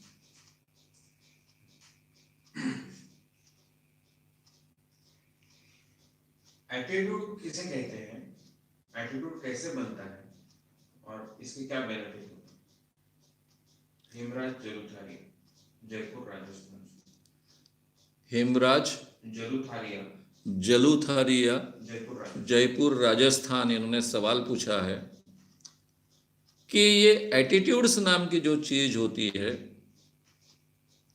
वो कैसे बनते हैं, कैसे निर्माण होते हैं। ये बहुत एटीट्यूड है, ऐसा शब्द हम कभी कभी निगेटिव सेंस में उपयोग में लाते हैं, लेकिन एटीट्यूड्स यानी हमारी धारणाएं, ये धारणाएं हमारी बनती है। अब उदाहरण देने के लिए मैं कहूंगा, समझो किसी ने मेरे बारे में बुरा बोला, तो आम इंसान का उसका रिएक्शन क्या होगा? ऐसा कैसा मेरे बारे में बोला, अपने आप को क्या समझता है, मेरे बारे में ऐसा बोला, मैं उसको सबक सिखाऊंगा। ये विचार मेरे मन में क्यों होता है? क्योंकि मेरा यही धारणा है, यही मेरा एटीट्यूड है। इसलिए मेरे मन में ये विचार आता है। अगर मेरा एटीट्यूड डिफरेंट रहेगा, जाने दो लोग क्या है, लोगों को मुंह में आया वो बोलते हैं, क्यों उनके बातों को महत्व देना। ये अगर मेरे एटीट्यूड का हिस्सा है तो मेरा ये रिएक्शन आएगा, नहीं ठीक है, बोला बोला जाने दो ना, कुत्ता भौंकते रहता है, कहां ध्यान देते, इसको क्या बोलना है, उसका अधिकार है। तो एटीट्यूड इस ढंग से हमारे बनते हैं। एटीट्यूड को हम सही मात्रा में बोले तो हम कहेंगे दृष्टिकोण। अब उसको एग्जैक्टली हिंदी में शब्द क्या कहेंगे मेरे ध्यान में नहीं आ रहा है, मराठी में इसको दृष्टिकोण कहते हैं, हमारा दृष्टिकोण। ये एटीट्यूड्स हमारे बनते हैं संस्कारों के जरिए। हम जो सीखते हैं, ज्ञान प्राप्त करते हैं, उसके जरिए। सही एटीट्यूड्स अगर हमारे जीवन में हम प्राप्त करेंगे तो उसके आधार पर हम सही निर्णय ले पाएंगे,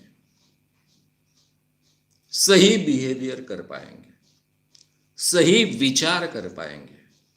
ये हमारे दृष्टिकोण, हमारे धारणा का, बेसिक अजम्पशन का हिस्सा होते हैं। उसी के आधार पर हमारा बिहेवियर निर्माण होता है, उसी के आधार पर हमारा विचार करने की प्रक्रिया निर्माण होती है, हमारा बर्ताव निर्माण होता है, साथ में ही हमारे इमोशंस उसी के आधार पर निर्माण होती है, हमारे एक्शंस उसी के आधार पर निर्माण होते हैं, क्योंकि हमारे बेसिक अजम्पशंस का ये हिस्सा होते हैं।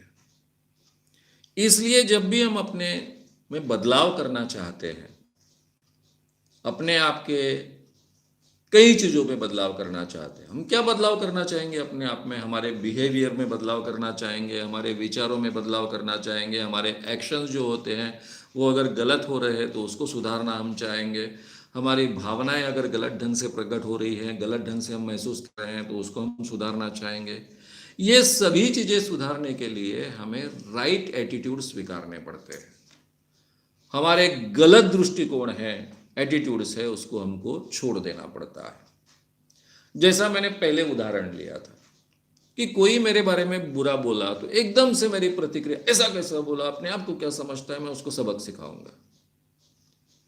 ये मेरी प्रतिक्रिया क्यों आती है? क्योंकि मेरा ये एटीट्यूड है कि मेरे बारे में किसी ने बुरा नहीं बोलना चाहिए, ये मेरा एटीट्यूड है। अब ये एटीट्यूड सही है क्या? सही है कि नहीं इसके बारे में चर्चा हो सकती है, लेकिन प्रैक्टिकल तो डेफिनेटली नहीं है, क्योंकि कौन क्या बोलेगा ये तो मेरे हाथ में नहीं है। किसको क्या बोलना है उसका अधिकार है, वैसे भी हमारे देश में लोकतंत्र है। और कौन क्या बोलेगा इस पर अगर किसी का कंट्रोल नहीं है, कोई भी अपने मन से कुछ भी बोल सकता है, तो उसके बोलने को मैंने क्यों महत्व देना चाहिए?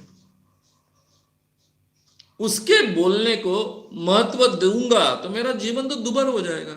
आज ये बोला, कल वो बोला, परसों वो बोला, और मेरा बचपन से आज तक का अनुभव है कि लोग कुछ भी बोलते हैं, मुंह में आया वो बोलते हैं, सोच समझ कर बोलते हैं, इसकी कोई गारंटी नहीं होती है। तो ऐसी अवस्था में ये जो मेरा एटीट्यूड है कि मेरे बारे में किसी ने बुरा नहीं बोलना चाहिए, अगर वो बुरा बोलते हैं तो मुझे बुरा लगना चाहिए, ये मेरा एटीट्यूड है। तो ये एटीट्यूड को मुझे बदलना होगा, मुझे नया एटीट्यूड स्वीकारना पड़ेगा कि भाई जिसको जो बोलना है वो बोलने का उसका अधिकार है। उस बोलने को कितना महत्व देना है, कितना महत्व नहीं देना है, ये मुझ पर निर्भर होता है। अगर वो तथ्यहीन बात कर रहा है तो उसको बिल्कुल मैं महत्व नहीं दूंगा। अगर वो सच बात कर रहा है और उसमें कोई मुझे महत्व लगता है तो अपने आप में सुधार करूंगा। गुस्सा क्यों होऊंगा, वो बुरा क्यों मानूंगा? अगर वो गलत बोलता है, झूठ बोलता है, असत्य बात करता है तो उसकी तरफ ध्यान ही नहीं दूंगा, कुत्ता भौंकते रहता है। तो मेरा नया एटीट्यूड आ जाएगा कि दूसरे मेरे बारे में क्या सोचते हैं, दूसरे मेरे बारे में क्या बोलते हैं, ये बात बिल्कुल महत्व की नहीं होती है। उल्टा मैं अपने बारे में क्या सोचता हूं, क्या बोलता हूं, ये ज्यादा महत्व की बात होती है। तो ये मेरा नया एटीट्यूड उसमें से मैं क्रिएट करूंगा। तो इस ढंग से जब तक मैं मेरे एटीट्यूड्स नहीं बदलूंगा तब तक मुझ में परिवर्तन नहीं होगा।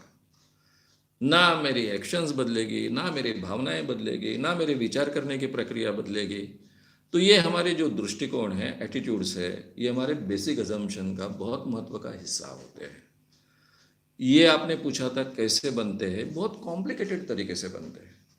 यानी बचपन से जो मेरे माँ बाप के साथ में मैं बड़ा बढ़ा हूँ, तो उनके विचारों का, उनके बिहेवियर का मुझ पर असर होता है। उन्होंने जो मुझ पर संस्कार किए उसका असर होता है। स्कूल में मैंने जो सीखा है उसका मुझ पर असर होता है। कॉलेजेस में मैंने जो सीखा है, मित्रों के साथ में जो मैं बर्ताव करता हूँ उसमें से कई बातें सीखता हूँ, कई पिक्चर में से बातें सीखता हूँ, कई टीवी में से बातें सीखता हूँ। इन सब बातों में से मैं जो सीखता हूँ उसमें से ये मेरे एटीट्यूड बनते हैं। और ज़्यादातर ये मेरे एटीट्यूड्स अनजाने में बनते हैं, मेरे अवेयरनेस के साथ में नहीं बनते। जानबूझकर मैंने ये एटीट्यूड को स्वीकारा नहीं होता है। और जब मेरे ध्यान में आता है कि उनके आधार पर मेरा बिहेवियर गलत हो रहा है, एक्शंस गलत हो रही है, मैं उसमें सुधार चाहता हूँ, तो फिर मैं करेक्ट एटीट्यूड्स वहाँ पर रिप्लेस करता हूँ, बार बार अपने आप को समझाता हूँ, और धीरे धीरे उस ढंग से वो एटीट्यूड्स मेरे जीवन का हिस्सा बन सकते हैं, मेरे व्यक्तित्व का हिस्सा बन सकते हैं।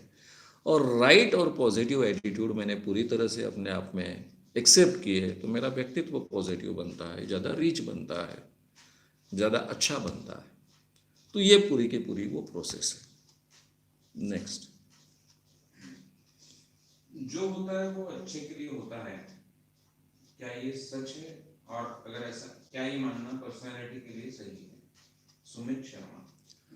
सुमित शर्मा इन्होंने सवाल पूछा है कि जो होता है वो अच्छे के लिए ही होता है, ये मानना क्या उचित है?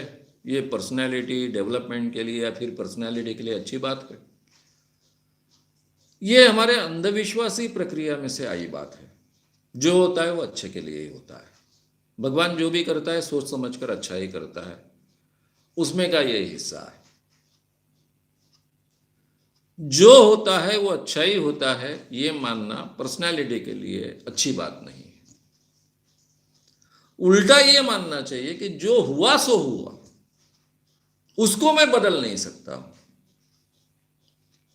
अब जो बातें हो गई है वो मेरे हाथ में नहीं है, अब चाहे उसमें मेरी गलती हो। अगर ये बात हुई है मेरे जीवन में, मेरे जीवन के साथ में, वो अगर गलत बात है तो सबसे पहले मैं अपने आप को समझाऊंगा कि जो हो गया सो हो गया, उसको तो मैं अभी परिवर्तन नहीं कर सकता, उसमें बदल नहीं कर सकता हूं। तो जो हो गया सो हो गया, ये मैं एक्सेप्ट कर लेता हूं।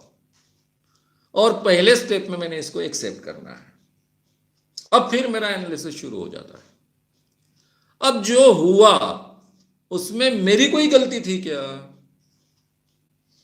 मैं इसको टाल सकता था क्या? मेरे हाथ में इसको टालना संभव था क्या? अगर इन सवालों का जवाब मुझे हाँ में मिलता है तो फिर मैं अपने आप को समझाऊंगा कि मेरे ध्यान में नहीं आया था, मेरे हाथ से ऐसे गलती हो गई, इस कारण ये परिणाम आ गए, आगे मैं ये गलती दोहराऊंगा नहीं। मेरे ध्यान में आया कि मैंने तो गलती नहीं की, लेकिन मैं इसको टाल सकता था। उस समय मैं अवेयर नहीं हुआ, सजग नहीं हुआ, जो केयर लेनी चाहिए थी मैंने नहीं की, इस कारण ये परिणाम मुझे मिले। फिर मैं अपने आप को समझाऊंगा कि ठीक है, नेक्स्ट टाइम से मैं केयर लूंगा। अभी तो हो गया, अभी तो चिंता करने की आवश्यकता नहीं, उसको मैं बदल नहीं सकता हूं, लेकिन आगे इस ढंग की सिचुएशन क्रिएट होते समय मैं ये केयर लूंगा कि फिर से ऐसी बात रिपीट ना हो, इसलिए मैं पूरी तरह से तब अवेयर रहूंगा। इस ढंग से मैं अपने आप को समझाऊंगा।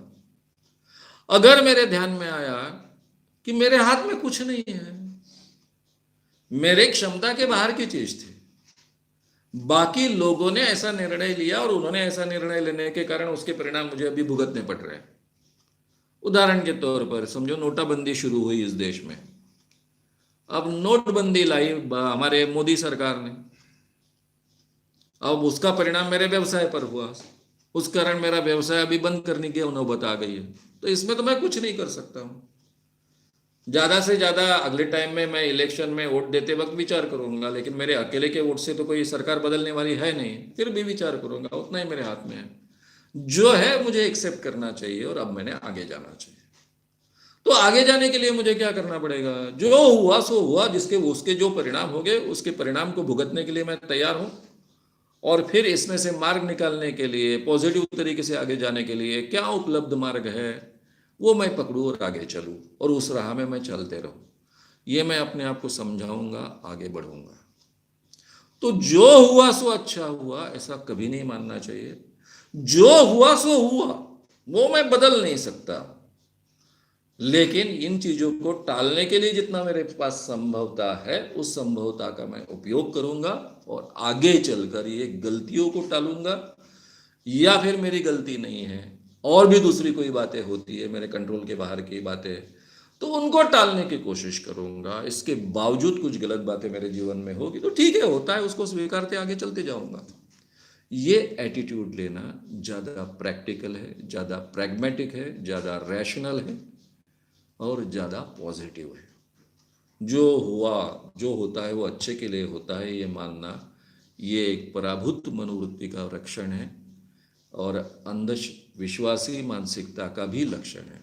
क्योंकि जाने अनजाने में कहीं तो भी ये नसीब की कल्पना में, जैसे नसीब में जो होता है वो होता है, इस कल्पना को मैं स्वीकार रहा हूँ। और ये कल्पना केवल मेरे व्यक्तित्व के लिए घातक नहीं है, समाज के लिए केवल घातक नहीं है, तो ये झूठी भी है, अनसाइंटिफिक भी है, असत्य भी है, इसलिए मैंने उसको स्वीकारना नहीं चाहिए। अभी यहाँ मित्रों रुकते हैं। ये जो अपना बेहतर इंसान बनने की प्रक्रिया है, उस प्रक्रिया का हिस्सा बनिए। अपने मित्रों को, परिचितों को भी इसका हिस्सा बनाइए। गुड नाइट, शुभ रात्रि। धन्यवाद, धन्यवाद, धन्यवाद। श्याम मानव चैनल को आपका समर्थन देने के लिए चैनल को जरूर सब्सक्राइब करें। चैनल के नोटिफिकेशन पाने के लिए बेल आइकन भी दबाएं।